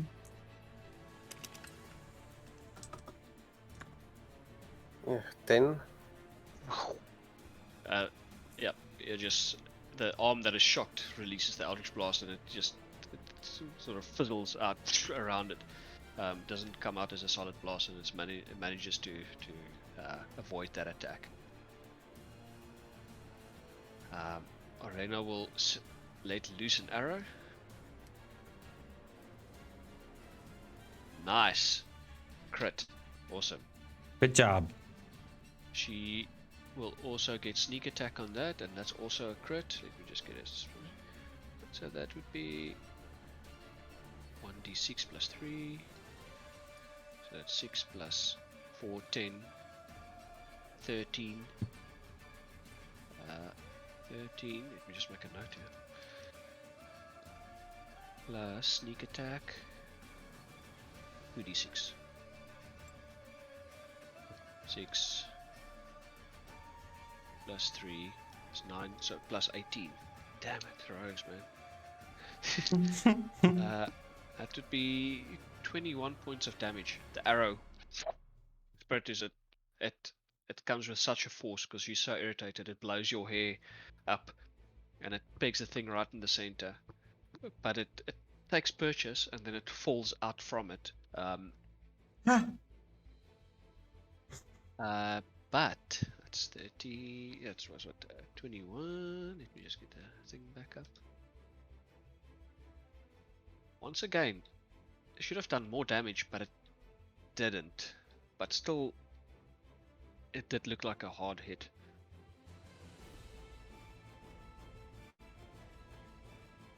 When she looks at you, see, that's how you do it.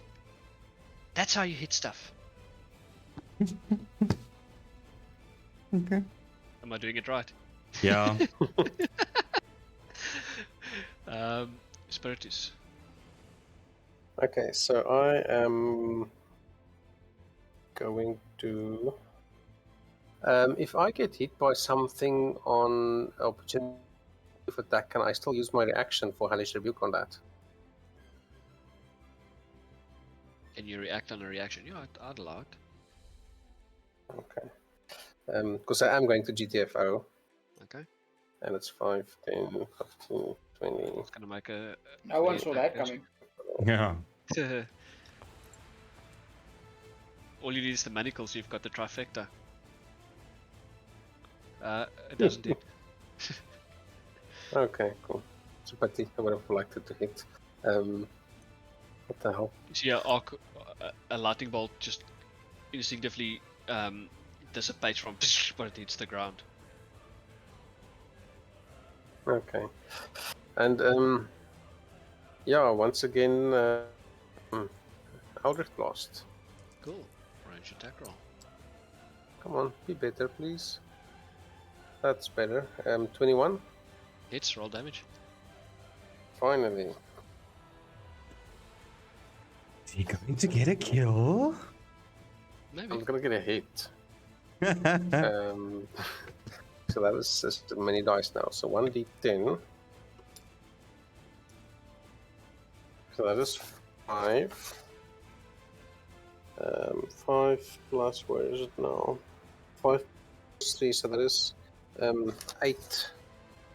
Force damage. Force damage, yes. 8 force damage. Plus, from the hex,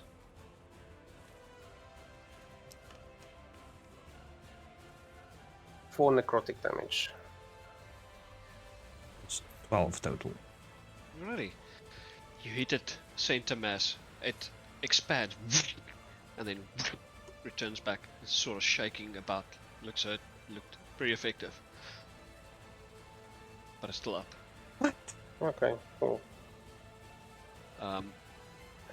Ugrin, your turn. I'm not done. Not done. Oh, I'm sorry. not My apologies. done. Bonus action. It's just a little beam of light gonna come upon me, as I'm gonna use 2 of my healing light eyes on myself. Awesome.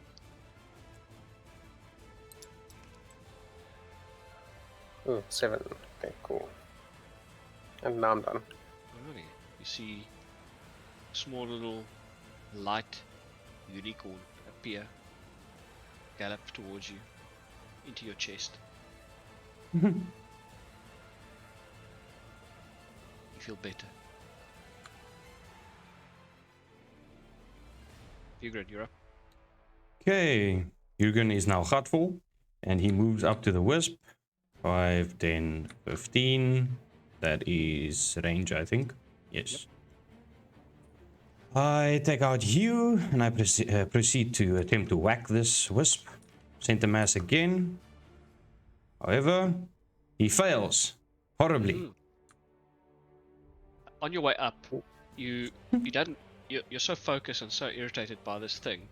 I mean, it did just send electricity through your armor, which is also conductive. You are pissed, so you didn't notice the footing is a bit off. So as you swing, and your center of balance moves outward where your axe is, you just lose your footing slightly, and you just miss it.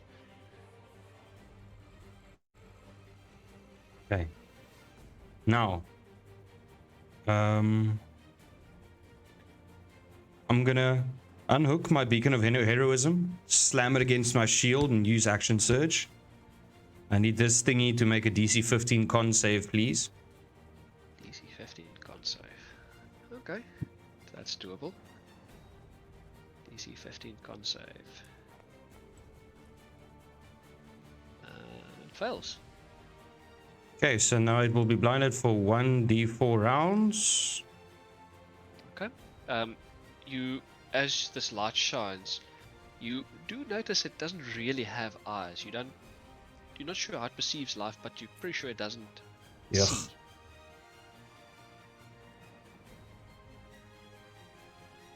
Okay, but still, I take out you and I try to whack again. Go for it. YOLO! I am going to use a superiority die for precision strike. I'm not gonna fucking miss this. So it's a total of 22. Roll damage. Thank you. I'm gonna tell you now. If you get more than 6 damage, you get the kill. Wow. Yeah, probably won't. 1d8 plus 5. So I literally need to roll almost max. Lol. So that's 7. Okay. You hit it. Once again, it doesn't quite hit as hard as you as you hoped, but it's starting to flicker in and out of existence.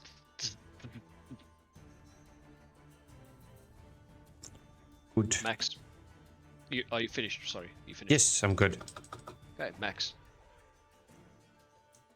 Max is visibly distressed at the fact that he can't kill this fucking thing. You know, he's getting pissed off.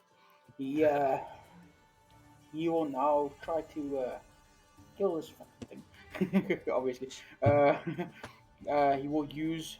Okay, I just want to quickly check. Okay, so obviously it's still up there. He will use a sacred flame once again. Are you sure? Fuck, not really, no. I was actually thinking, no, you know what? I'll try guiding bolt. Actually, I won't use Okay. that one.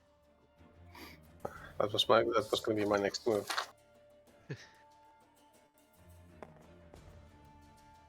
Is it a range attack? Cool. Okay, that is 13. Plus your spell attack mod. The spell attack bonus. Yes. Oh, okay, then it's 20. Not 20. Or That? 30, No, 20. not. Yeah. 30, 20, Yeah, sorry. that hits. Okay. Sorry, that is. I actually don't have that description for that spell on my thing. Okay, Takes so 46 guiding radiant bolt, damage. yeah, 46 radiant, and 46. also the next person has advantage on attacking it. I'm not gonna make you roll it. The thing's got 1 HP left. You can't not kill it. So, tell me, how do you want to do this? Okay, as the bolt descends, the bolt of energy, the bolt of lightning. Well, sorry, it's a bolt of lightning. It's radiant damage, but you can Okay, flavor it radiant. if you want. Okay, cool. No, the radiant damage. It crackles the air almost like lightning would.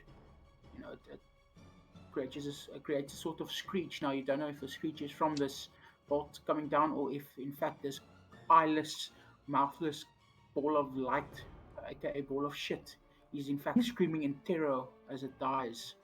But Cool. as this bolt hits the creature, it just explodes. The light that it was once so proudly shining, trying to kill us all, now just pieces of dust on the ground. Alright. And with that, it is no more. It dissipates. Nice. Well done, Max. 1 kill to you. Yes. On a meta level, I Correct. just wanted to let you guys know this stat spread for a CR2 creature. It's got 28 dex. It's got plus 9 to dex. Yeah. But it's got 1 strength. That's why it failed the strength. Shit. Cool. So where it died, is there anything useful of it? Because Spiritus is interested in this creature. Like, I'm after power and stuff, and I want to know what the hell was this thing made of. I want to see if there's anything useful remaining behind of it. There's nothing. There's nothing remaining of it. It is just Okay. actual energy. But I'll allow you to make a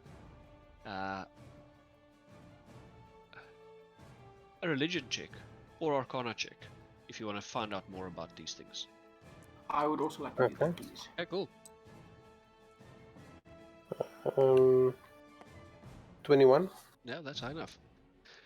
Cool. You instantly recognize this ball. It's a will-o-wisp. These are malevolent creatures. They haunt lonely places and battlefields. They are bound by a dark magic or a dark fate and feed on fear and despair. They often lure people pretending to be lanterns in the distance. And they rarely speak, but when they do, their voices sound like faint or distant whispers, further being able to lure people into a false sense of the scenario. They are pretty much evil. They are undead, and as such, they don't require air. They don't drink. They don't sleep. Being of energy, you know that they are pretty resistant to most forms of damage.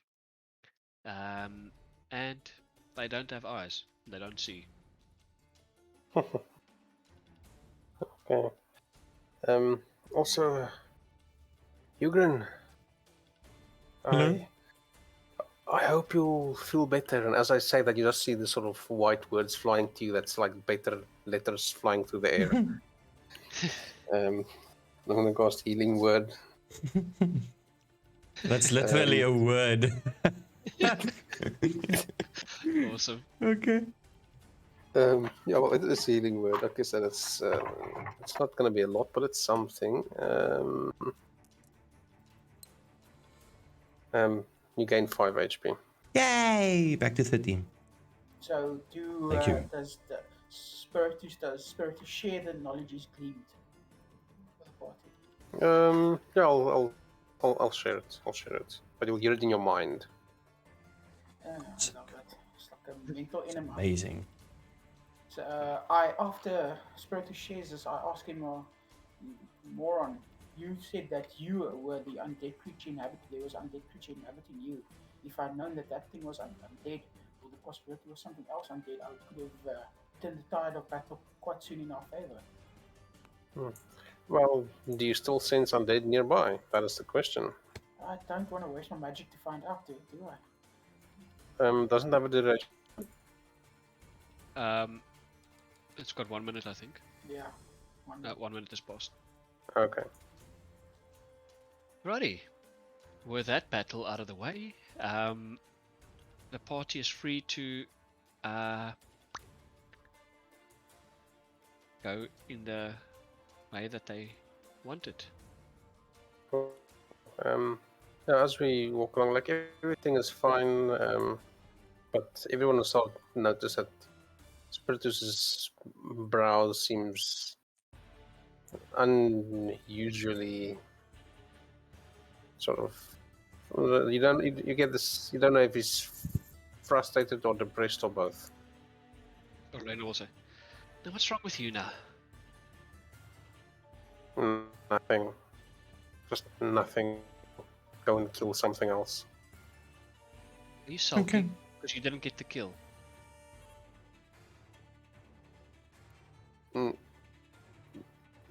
No. Okay.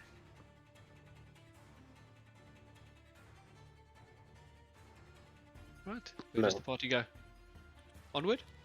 Yes.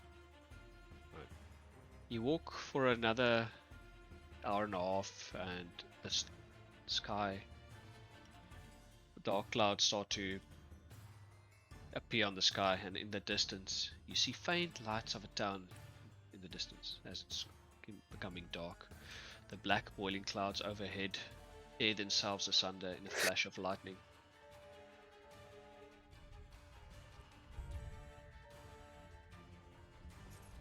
And then the heavens open.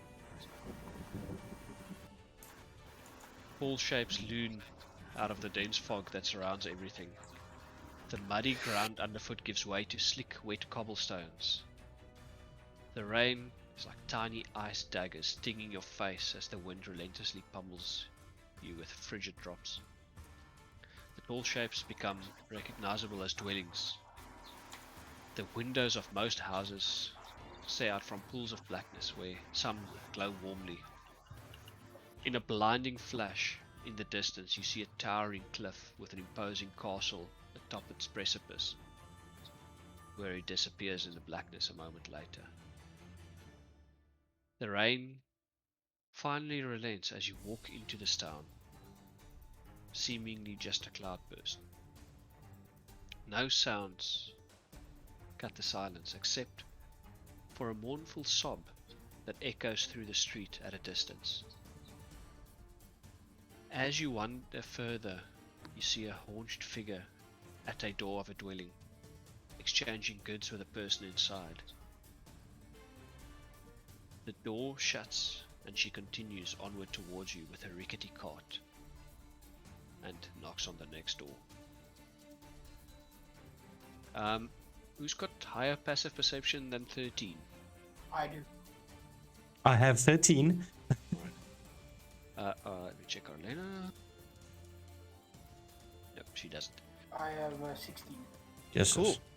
You smell fresh, hearty seasoning and pastry that fills your nose. This lady is just off to the left of you, about 40 feet away. Mm-hmm. What do you guys want to do? Upon smelling these delicious scents and being quite hungry, I start to float, being carried by the smell of this pie.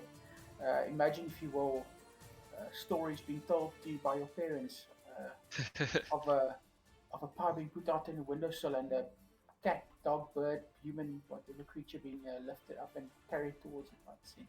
Like the Bisto ad from Yeah, ages past. exactly. Maximus, following his nose and his stomach, walks with a brisk and stern pace in the direction of this delicious delicacy. You see a haunched old lady with white hair, a couple of teeth missing, and she meets your gaze and gets like a bit of a fright, not expecting to see one of your kind. Hello there, dear. Are you here to buy a pastry? Good morning, fair lady. It is evening. It's morning somewhere. good, good evening, pastrymonger. I am Maximus. Maximus. You Jeez. may call I, me Granny. Have a granny. I don't know you that well. I will call you pastrymonger. I smelt your delicious pastries.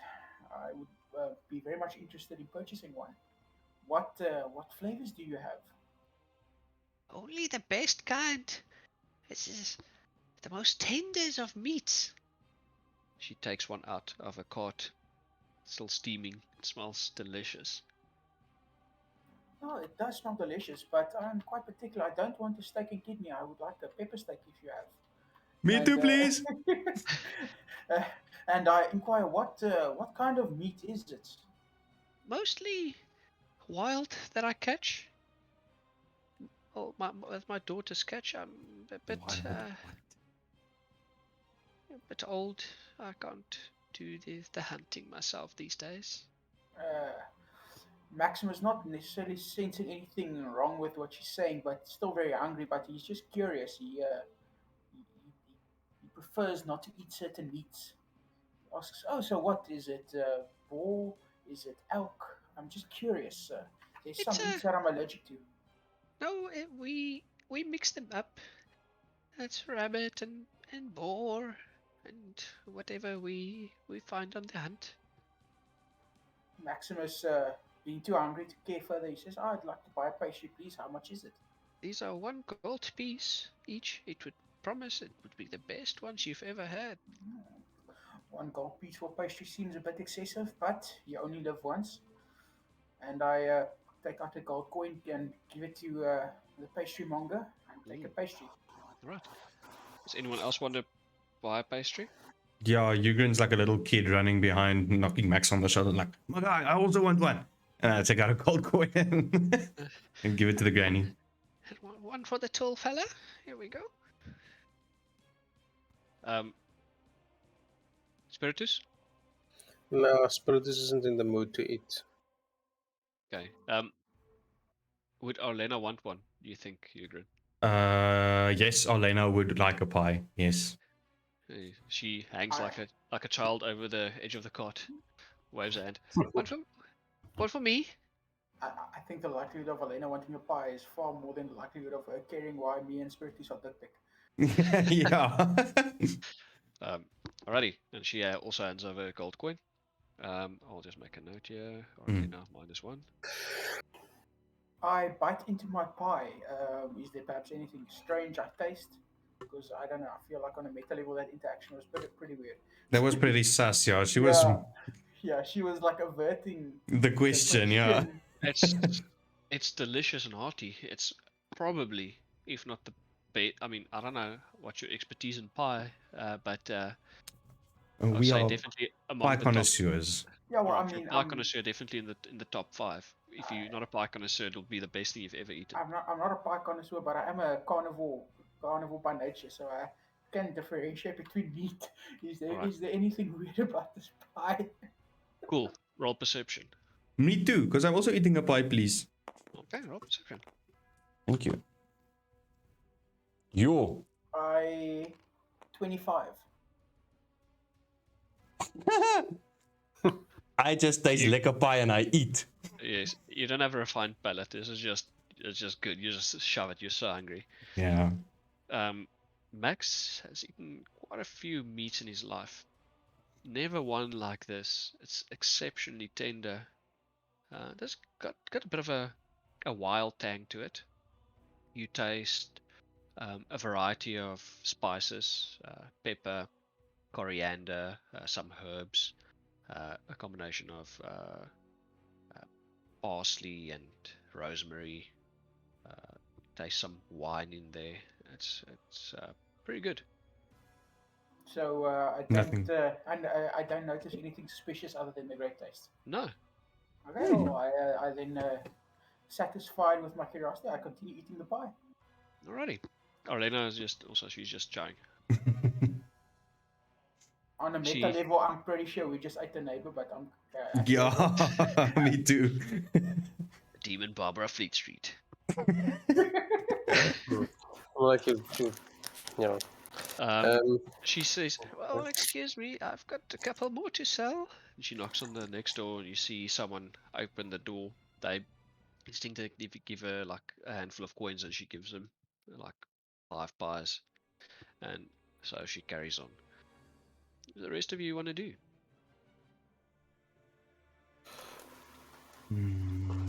I just want to look around and get a sense of feel for the air in the town, in terms of, can I sense if it's tense, just a normal town?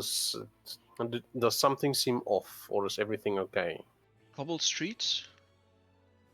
Let's say Victorian-esque buildings. Think about London in 1700s. That kind of vibe. Relatively large town. Best you can estimate probably about 500 people live there. Like a Van Helsing vibe. Yes. Okay, cool. No one's on the streets, really. It was just raining though, so that's not. You do hear, as you walked in, there was a couple of homesteads with pigs and chickens. Nothing is off, but it's not. It does feel a bit dreary. No, What time of evening is it? it's say about 8 o'clock. 8 o'clock in the evening, and the lady was selling fresh made pies. That's not suspicious at all. Yeah, is the lady still nearby? Yeah, she's about 50 feet behind you. She's Oh my going god. down the road, Okay. up the road. She's gonna start the war with the fucking pie maker. I'll just walk up to her and Yes, dear. say, I see you didn't want one. Did you change your mind? no. See, You'll have to excuse me there. I'm not the same. I can give you one piece of gold, but I don't want to buy. Alright. I would appreciate Charity some information though. Okay, I'll give you this gold coin if you Thank can you. give me a bit of information. Okay. What information can an old lady provide? Where can I find a place to rest for the night? Oh, that would be the. She thinks she points over to. It's pretty much like 200 feet down the road. But there on the corner, there you will find the Blood on the Vine Tavern. Okay, and thank you, and I hope you sell a lot of pies. I do. Cool. Now I'll walk back to the port, and yeah, this old lady is a little greedy, but I've got some information. There is a inn nearby. It's a little bit of a conspicuous name. It's like Blood something Inn. It's about 200 feet Blood on in the this vine. direction. Blood on the vine in. You know the Yeah. exact distance to the inn, but you can't remember the inn's name. Don't Yeah, question it, it's, Max. Don't question it. it's Exit strat. Maximus it's is Spiritus. quite What the confused. hell? So I don't know if you guys want to head there now, or if you want to scout out the place and see what's going on. I do believe, if I'm not mistaken, this is the vampire-infested town, so we should probably be careful. No, alleged vampire infested town. We don't know if that note was a forgery, if that was planted for our benefit. If maybe if there was another town called Botovia, we shouldn't just be working on the assumption that everything we come across is true. No, I say rather expect danger around every corner and be safe than go around it nonchalantly and get bitten in the back. No, of course, be cautious, but don't necessarily overthink a situation. And I then in Leonin look at Mittens, the cat, as soon as we Spiritus and in Leonin say, now No, Thomas, we need to help you. Mittens isn't present. I sent him away to a dimension. Put that. I'll speak to him when he gets Okay, back. Tavern. Yeah, it's not like I'm You gonna got go a out to the street and shout, "Vampires, vampires, where are you? Where are you?" No, I'm not gonna do that. I might. Maximus But- already walking away, not really taking note of Spiritus. Here I am. Here I am. How do you do? I've got a steak just for you. No, you don't. Um, You didn't take one, or did you? All right. No. The party meanders to this building described. On the corner, you see an old wooden structure, the narrow veranda, two double wooden doors. Above the doorway, the sign hangs precariously askew, proclaiming this to be the Blood on the Vine Tavern.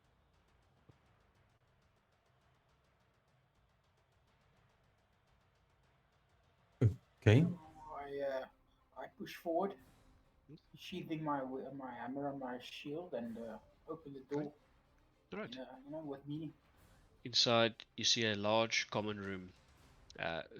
Inside stand several wooden benches, neatly arranged. A blazing fire in the hearth gives scant warmth to a few huddled souls within. A man plays a fiddle in a sorrowful tone, while a stubby man mindlessly cleans a glass, his gaze affixed elsewhere. Patrons include a couple of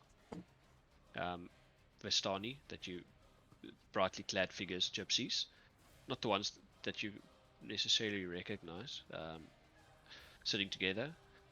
Another couple tables eye you suspiciously as you walk in, and a lonely blonde man looking like he carries the world's sorrow on his shoulders, and a middle-aged woman with black curls that stands aside a table as you walk in. She looks up at you, and her gaze lingers for a moment too long before walking off to the next table. To your immediate left is a makeshift job board.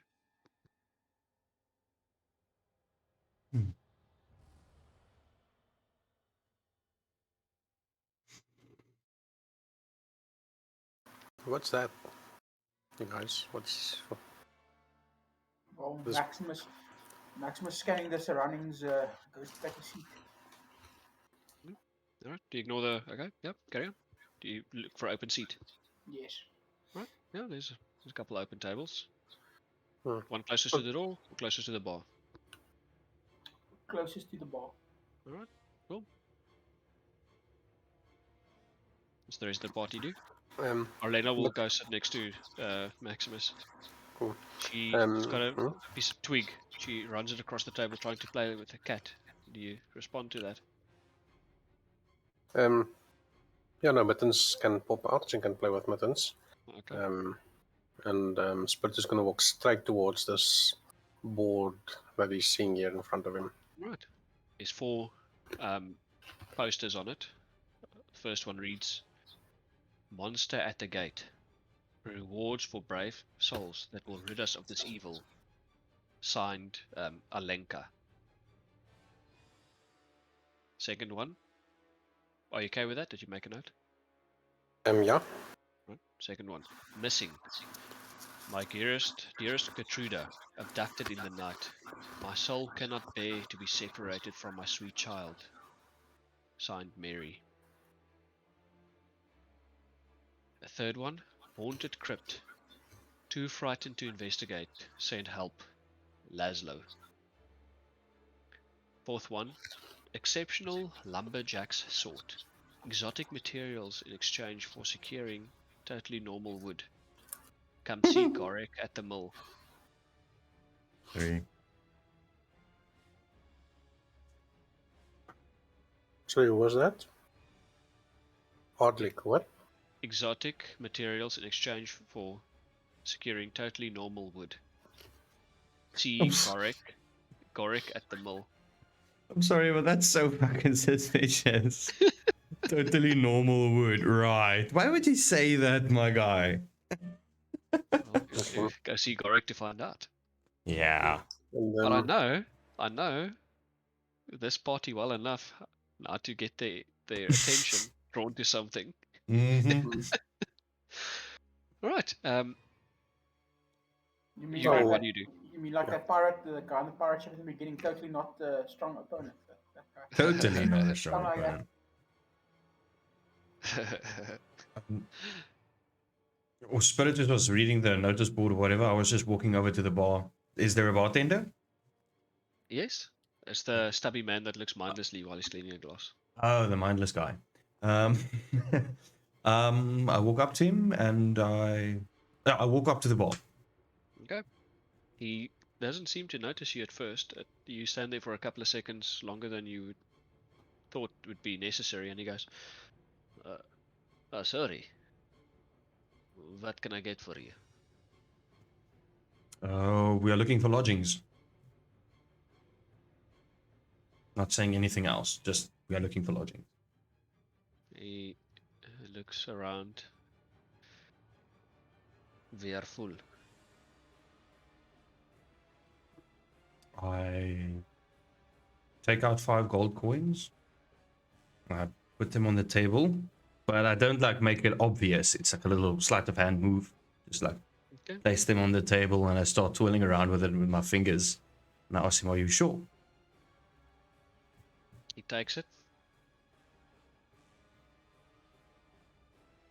On second thought, the basement has got a room. We'll take it. Very well. And then I turn around and walk back to the party. And I go sit at the table. And I tell Max and Olena, got us lodgings in the basement. Should suffice for the evening until we can find out more in town. At this point, I'll also walk back to the rest of the party. But while I'm walking back, I'm throwing an eye at this guy that looks like he's got the weight of the world on his shoulders. Before you do that, the woman with the curls, the oldish woman, comes to the table. What can I get you to drink?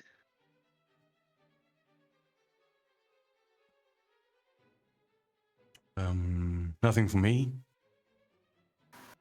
Do you have a Bloody Mary? We have the purple grape mash number 3, and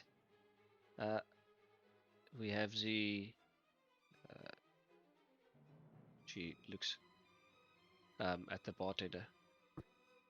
Do we still have the other one? No, we don't.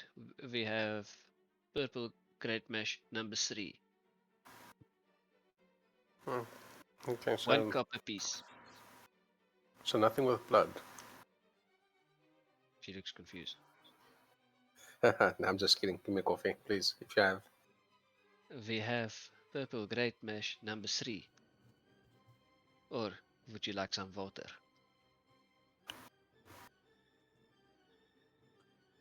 Whatever they're having. I'm gesturing at the party. I'll take a water, please, and I smile nice and gently at the lady while making stern, evil eyes at Spiritus, trying to get his attention. Right. Arlena will. I'll have the grape mash. Whatever that is. You've been not taking anything. Very well. Anything to eat? the meal of the day is pork meatloaf. No, thank you, kind woman. The lady outside just sold Ah, myself and Eugen and Darlena some delicious pastries, but perhaps Spiritus would be inclined to try some of your tasty long peak meatloaf. Indeed, I'll definitely take a plate. Thank you very much. How much is it? 5 copper pieces. 5 copper. Okay, cool. Thank you. No, and 5 copper. And how much for the water? No, no charge. Okay, cool. Thanks. Right. She walks away, and you want to eye this the lonely blonde man. Yeah, I'm sort of what the hell? Pigs. Okay, whatever. Yeah, I'm just looking at this blonde man. I'm trying to see. Is he like looking sad? Is he looking worried? Is he looking Make an insight roll. stressed?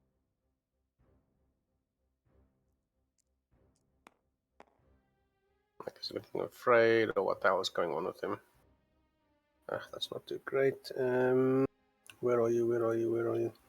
11. He seems in despair. So, troubles, like shit's happened to him. Okay. Yeah, guys.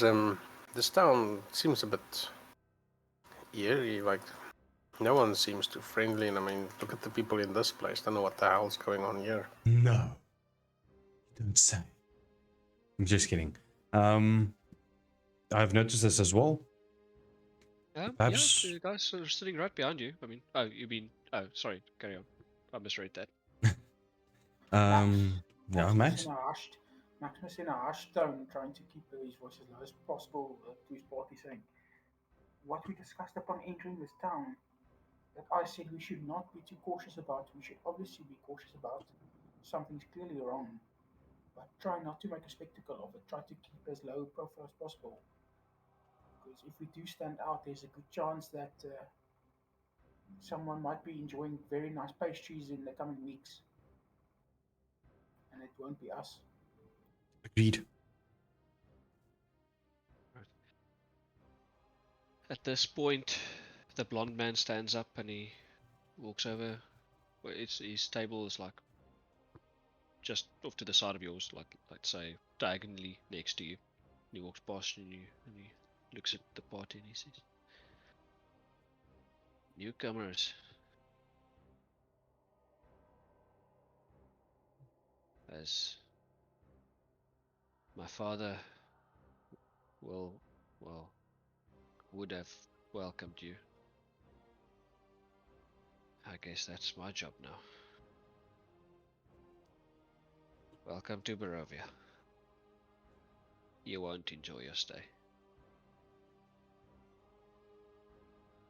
He meanders slowly onward. I I look at my party and say, "So are we taking that as a threat, or was he just trying to tell us it's a shut down?" Orlena thinks, but who's got the letter? Read the letter quick. Max? Wasn't that you? Yes. Just did it say something about the Burgomaster?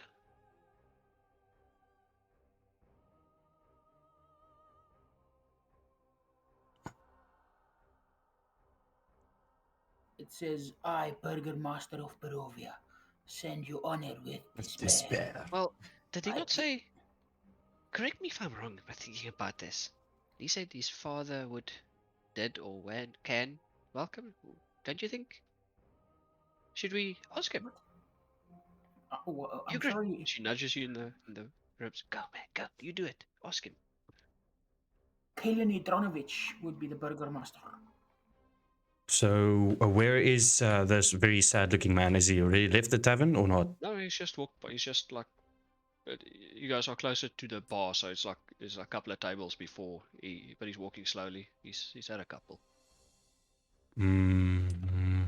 I stand up. I walk towards and I place my hand on his shoulder. And I just say, oh, sorry, yeah. Yeah, he just looks around at you in the eye.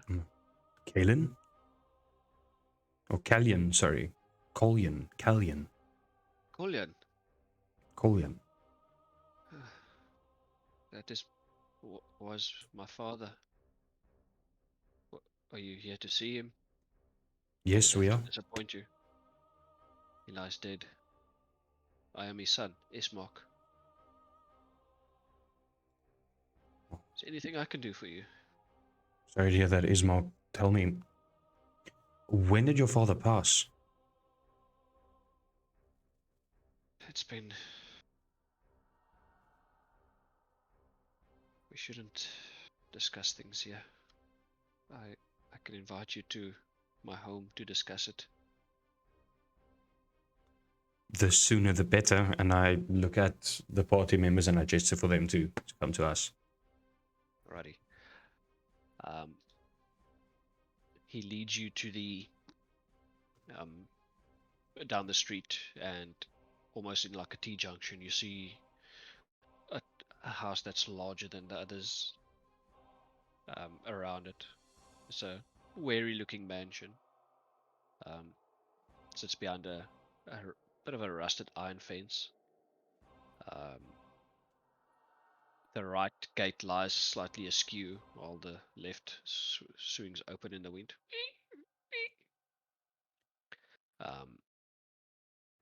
The estate looks a bit in disrepair. Some weeds as you walk in.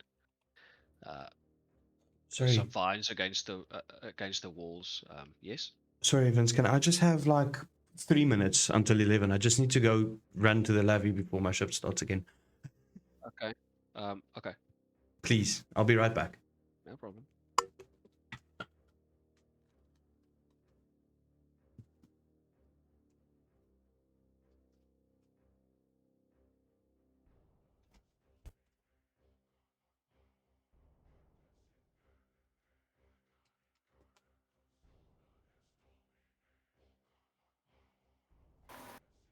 So it begins. What's that? Hmm? So what begins? Whatever the hell this is. Yeah, it was so sketchy, but obviously you can't like better it. So I was like trying to like find out, but the DM is like no info for you, motherfucker. Yeah, I wanted to maybe in the next morning inquire about the person from the letter, but well, we got that done already. Bold of you to assume we're going to make it tomorrow. This module is really beautifully written with contrast between the friendliness of gypsies in the wild and then the dreariness of the towns. Well, the specific town. I love it. Yeah, it's actually you're supposed to be more on your guard on the road than you should be Yeah, in the town per se. So yeah, exactly that's that. interesting thing. Vince, is this the town that I've seen before, if I'm allowed Yes, to ask that question? Okay, yes. fantastic. I might as well build it. They're gonna love it. Yeah, we have time. I don't want to take too much of Willem's actual work time, but I'll probably need about 10 minutes to get to a good point to stop. I'll just ask me if that's okay. Otherwise, we'll stop it at a non-optimum point. That's also okay. Will we be able to continue this next this campaign next Friday, Saturday, or do we not know yet? I don't know. We'll ask. Oh,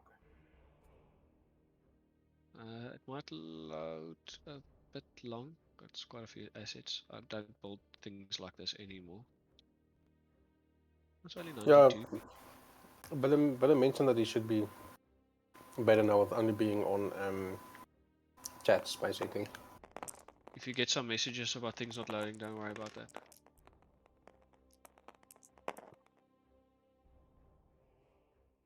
Which lab you can be unblinded so long. I was at my cousin's tonight, earlier tonight. She's like 10, 11. The English done. They found a place that sold those Hellfire Club T-shirts from Stranger Things. It's like Okay. fuck, I want one, but obviously she's much smaller than I am, so it only had like small, like kid sizes.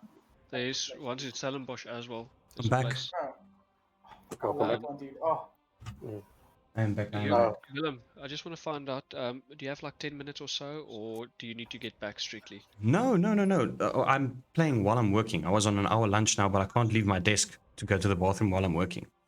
Okay, yeah, that's. Yeah, so I'm just loading the town in. Perfect. Admis reminded me that I have it. I um, didn't plan to use it tonight, but so it's mhm. just building. I'm just blinding you guys until that time. But for the meantime, you see this pretty much this uh, not disrepair but unkept mansion. Um, you do. Everyone make a perception roll. I can't. Oh, all right. I'll say everyone makes it. You see, uh, I've got a blindfold. yeah, that's fine. Jippo, you can. Everyone noticed that most of the glass has been broken on the ground floor. ooh. Most of them have been boarded up, and each one is marked with like a religious sign in an attempt to mark to ward off an evil omen or something. It's a cool town. I like it. especially if you zoom in. Like Must be nice.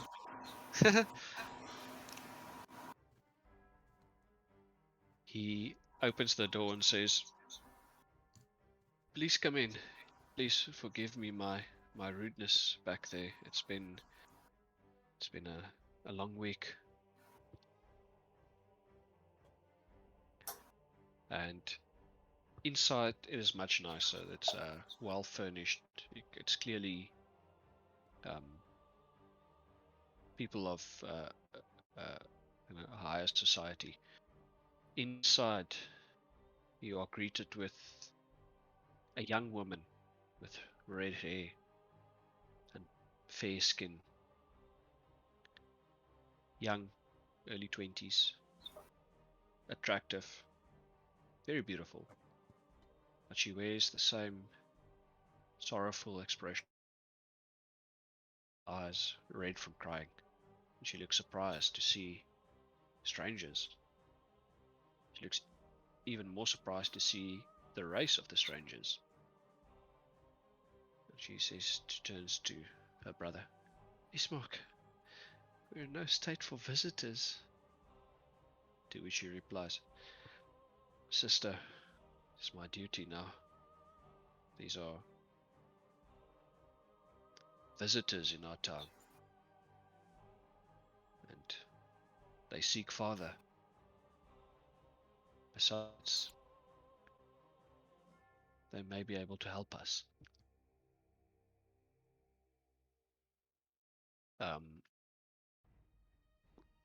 What do you guys want to do?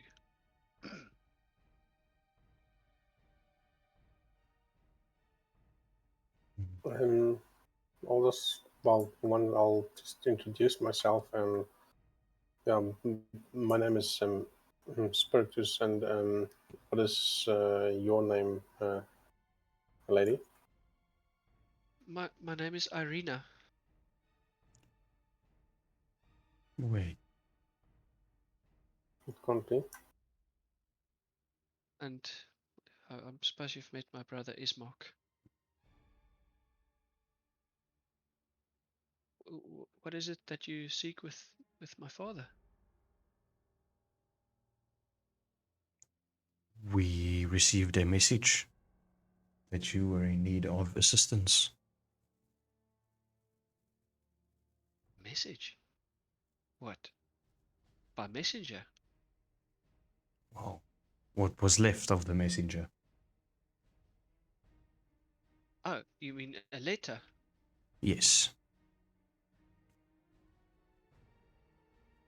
Would you mind if I see it? Max, would you mind? Of course, I take out the letter and with a slightly grim expression hand the letter over to the girl. She looks at it. She frowns. Ismark, look at this. She hands Ismark the letter, and he looks up to you. You said that a messenger gave this to you. No, No. what my companion said is that we found it on a messenger, the remains of a messenger who had This is been troubling. who had This been is not my killed. father's handwriting. Oh shit.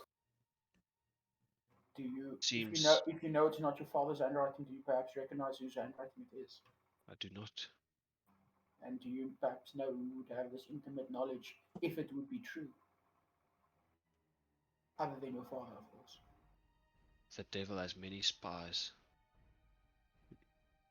Here and everywhere. I'm You just could have said gonna no. Which house are they unblind at? you. Alright. Sorry, I see you're stuck there 93. I don't know if unblinding you will help, but nonetheless, um, I don't know what you can and cannot see. I You can guys see are most of the map, yeah. alright. So you entered through this part and walk down. This one on the corner is the tavern, and Okay. then the mansion is the one at the end. Yeah. Okay. Okay. Cool. Alrighty. You then sit. You walked past double doors that's closed. And he said, "I'm sorry. We would usually receive guests in there, but the coffin is in there." And he sits you down in the kitchen. Uh, it's troubling, but the letter speaks true. We've been attacked relentlessly over the last couple of weeks. This filthy devil seeks my sister. We do not know why, what he wants with her. Everyone else in this town thinks we're cursed, thinks her to be cursed. Superstitious. They mean well most of the time, but when it comes to this prejudice, they've got no shame. My father's heart after the last attack couldn't take it. He tried. There was beasts outside.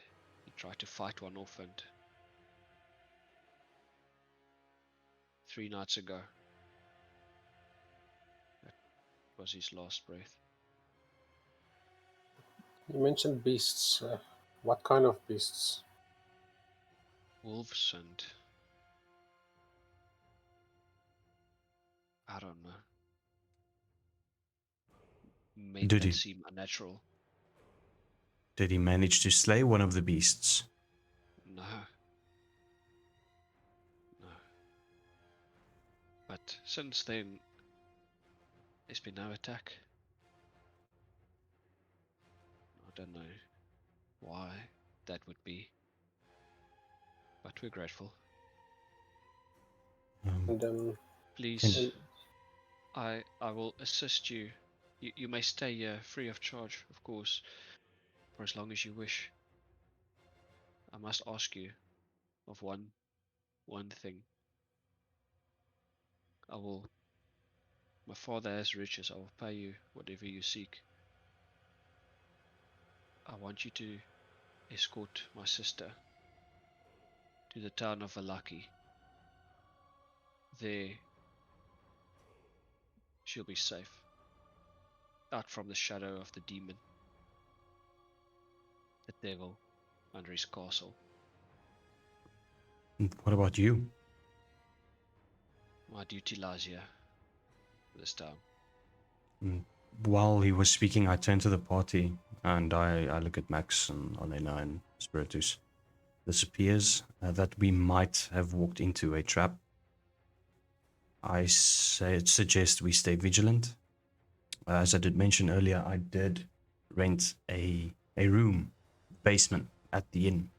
We will stay here with the noble's children. However, we should keep an eye out if the inn might be under attack or any suspicious activity takes place. Hmm. What's curious to me is that the letter almost wanted to keep us out of town and wanted us to seal off the town and stay away. So could also be that whoever sent the letter didn't want us inside the town. That's just a theory. Um, but also, Lady Irina, I'm sorry to ask. I know it's a difficult time for you, but there are things that was mentioned in this letter, and I'm just trying to figure out what is truth and what is not. Of course. For What is it? example, um, have you been bitten by something? She shakes her head. I have not. You're 100% sure you haven't been bitten by a vampire. I think I will know if something's bitten me. And Ismark looks to you. He says, I haven't seen bite marks.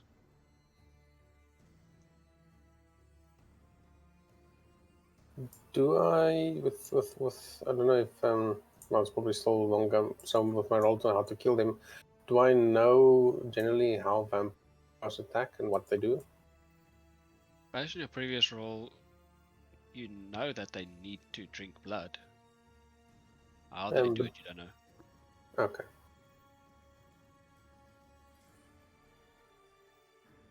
She looks a bit uncomfortable and she sits down. She was standing the whole time. She sits down and she says,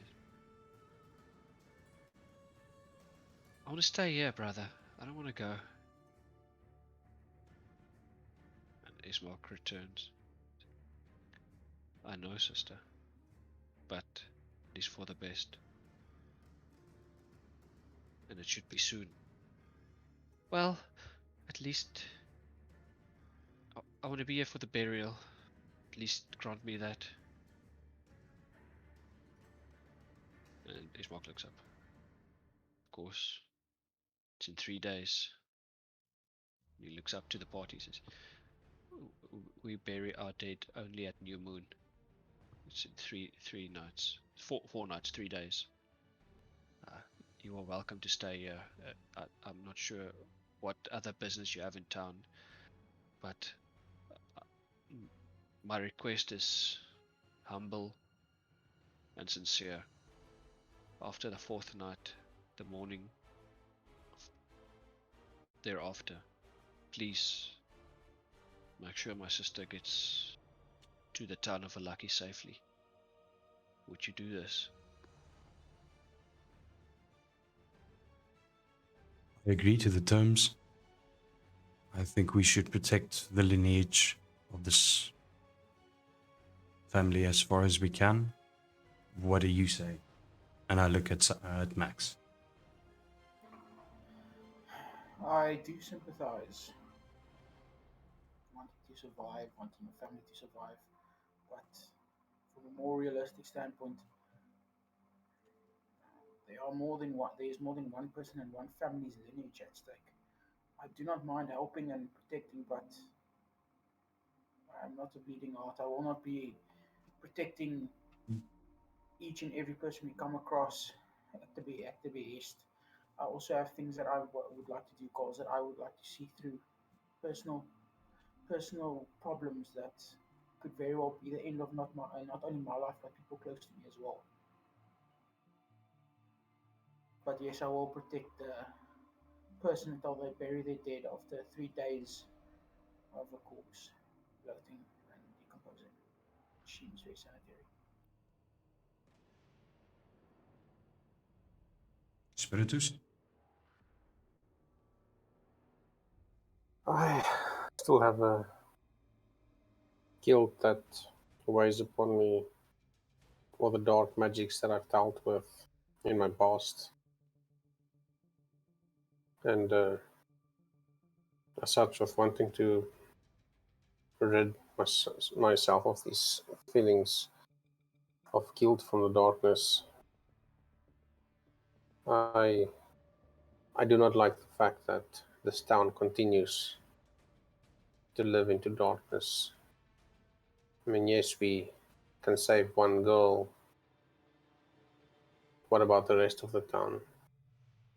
Based on the state of the town, this place doesn't look safe. The people looks like it's constant danger here. There's just no way for anyone to live. If we do have the time, some point, I know we have 3 days until we have to escort her. I don't know if we can perhaps take this time to see if we can find the source of this. I know inside the inn there was a board with a few questions and things to do with people needing assistance. I don't know if in us taking on one or two of these tasks could get a hint as to what is attacking this town, and depending on what info we find or not, possibly get rid of it or just escort the lady and move on. Um, I'm for whatever you guys want to do. I mean, you're the leader, but I would very much prefer to get rid of whatever this evil is, and I want to get at the bottom of who sent us that letter.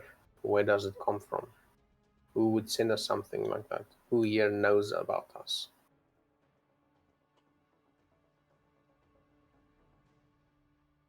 Elena notes. I agree. I do think we should help someone when we can.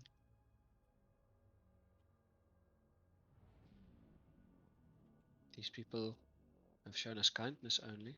We don't know them, but we have time. I'm not saying we should trust them implicitly, but I think if we are able to help someone, we should.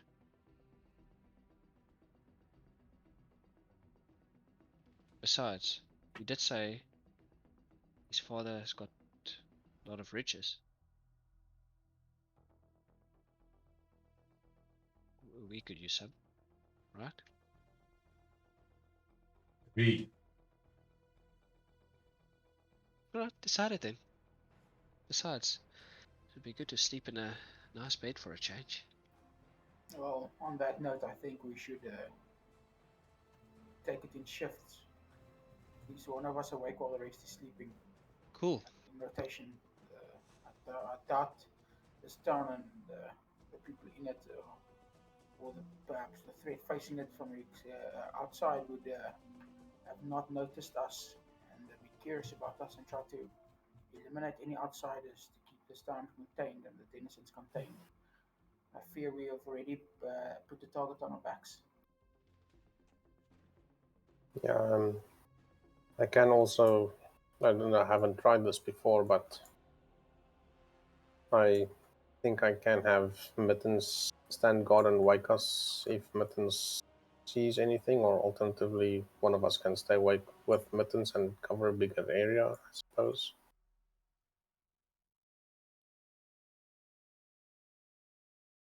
If and when we go to sleep. Ismark stands up. Please, let me show you to your quarters. I have 2 rooms, 2 guest rooms. And he points to across from each other. They symmetrical. Each one's got 2 beds in the center. Also, just further on the at the end of the hallway, there's a nice bathroom. He says, "Please make yourselves at home. Irina will make us breakfast in the morning. You are my esteemed guests and will be treated as such. Should you need for anything, please ask. Um, but for now, it's been a trying time."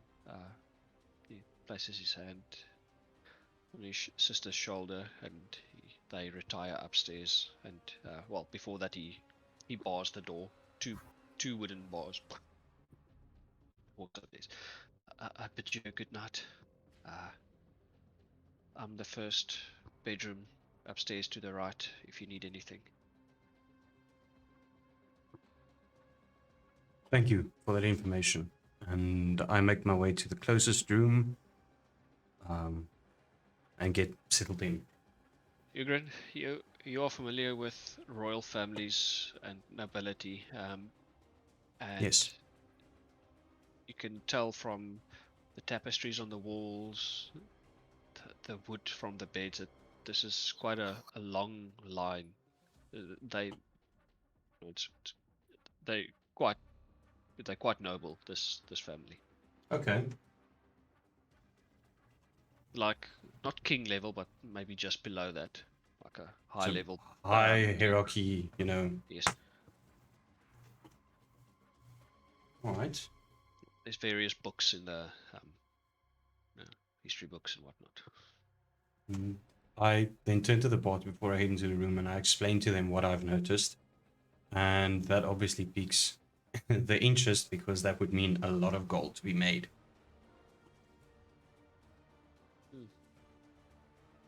Indeed. Cool. What does the party want to do before we end off the session? Max will just go to the bathroom or go into the room to get set his belongings down on a bed, and go to the bathroom, brush his teeth, pop a squat, you know, Okay. Squat go to another. his yeah, squat another, and go back to his room and then go to sleep. Alright. These feathered down linen, clean, fresh, for a party that's been on the road for since Vandalin, which seems like a different age. Rest finds you easily. Does anyone keep watch, or is everyone sleeping, or what's the arrangement? Well, I do want to have Mitten sitting on the roof. I'm assuming that's still within 100 feet of me. Yep. If Mitten spots anything, to just come and wake me up. But before I head off, I want to cast Identify on the spider staff.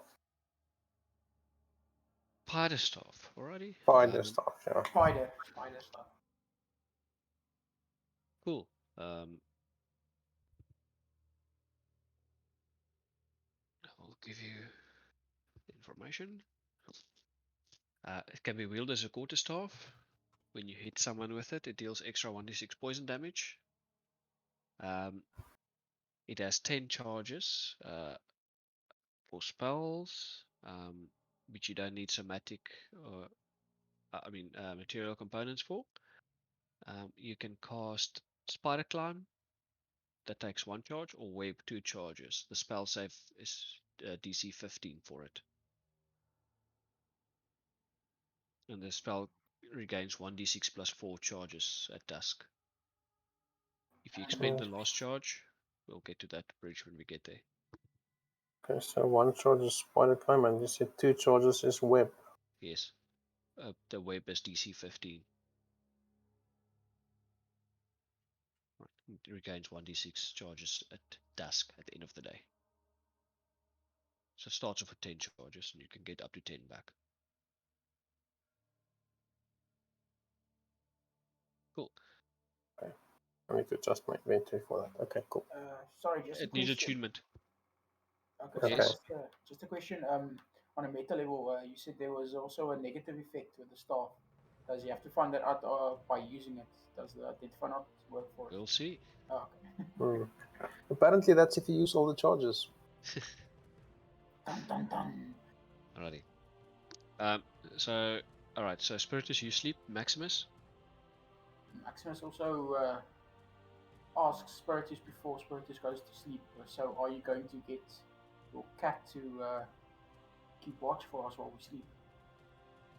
Yeah, I haven't done this before, and now I can communicate with it telepathically, but I don't know if that'll reach me while I'm asleep. But I will do. If it doesn't reach me telepathically, it'll have to physically run to me and come nudge me awake. Ugrin, intentions? Yeah, I'm going to rest. I'm going to sleep. I'm not going to stay awake. Okay. Right. Olena will then follow suit with the rest of the party. And as you sleep in comfortable, clean beds, in a bit of a dreary town, in a stranger's house. Sleep finds you well.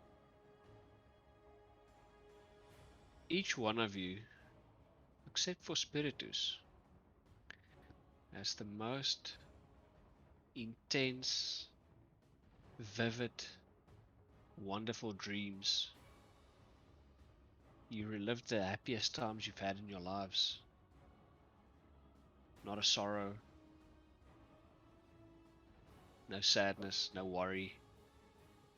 You feel light in your dream.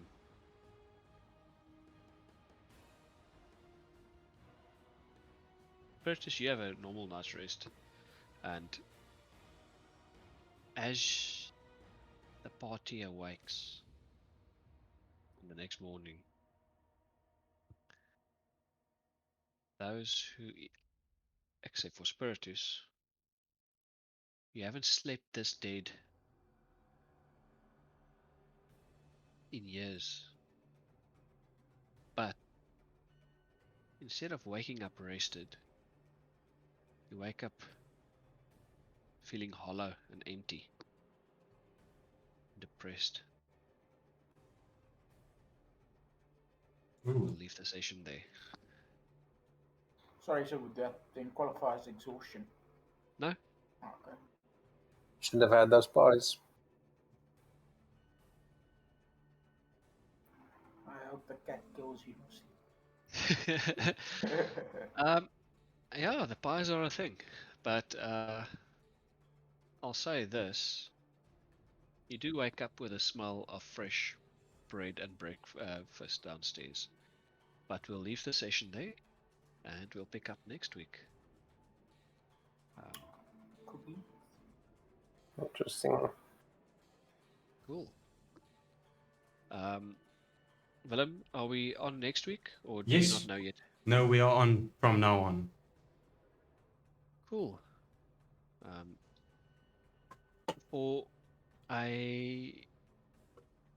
on a different level, I doubt I'm gonna continue with the Friday nighters beyond the current campaign. We might shift in the 12th crew on Friday nights. I don't know how you guys feel about that, but we'll discuss that.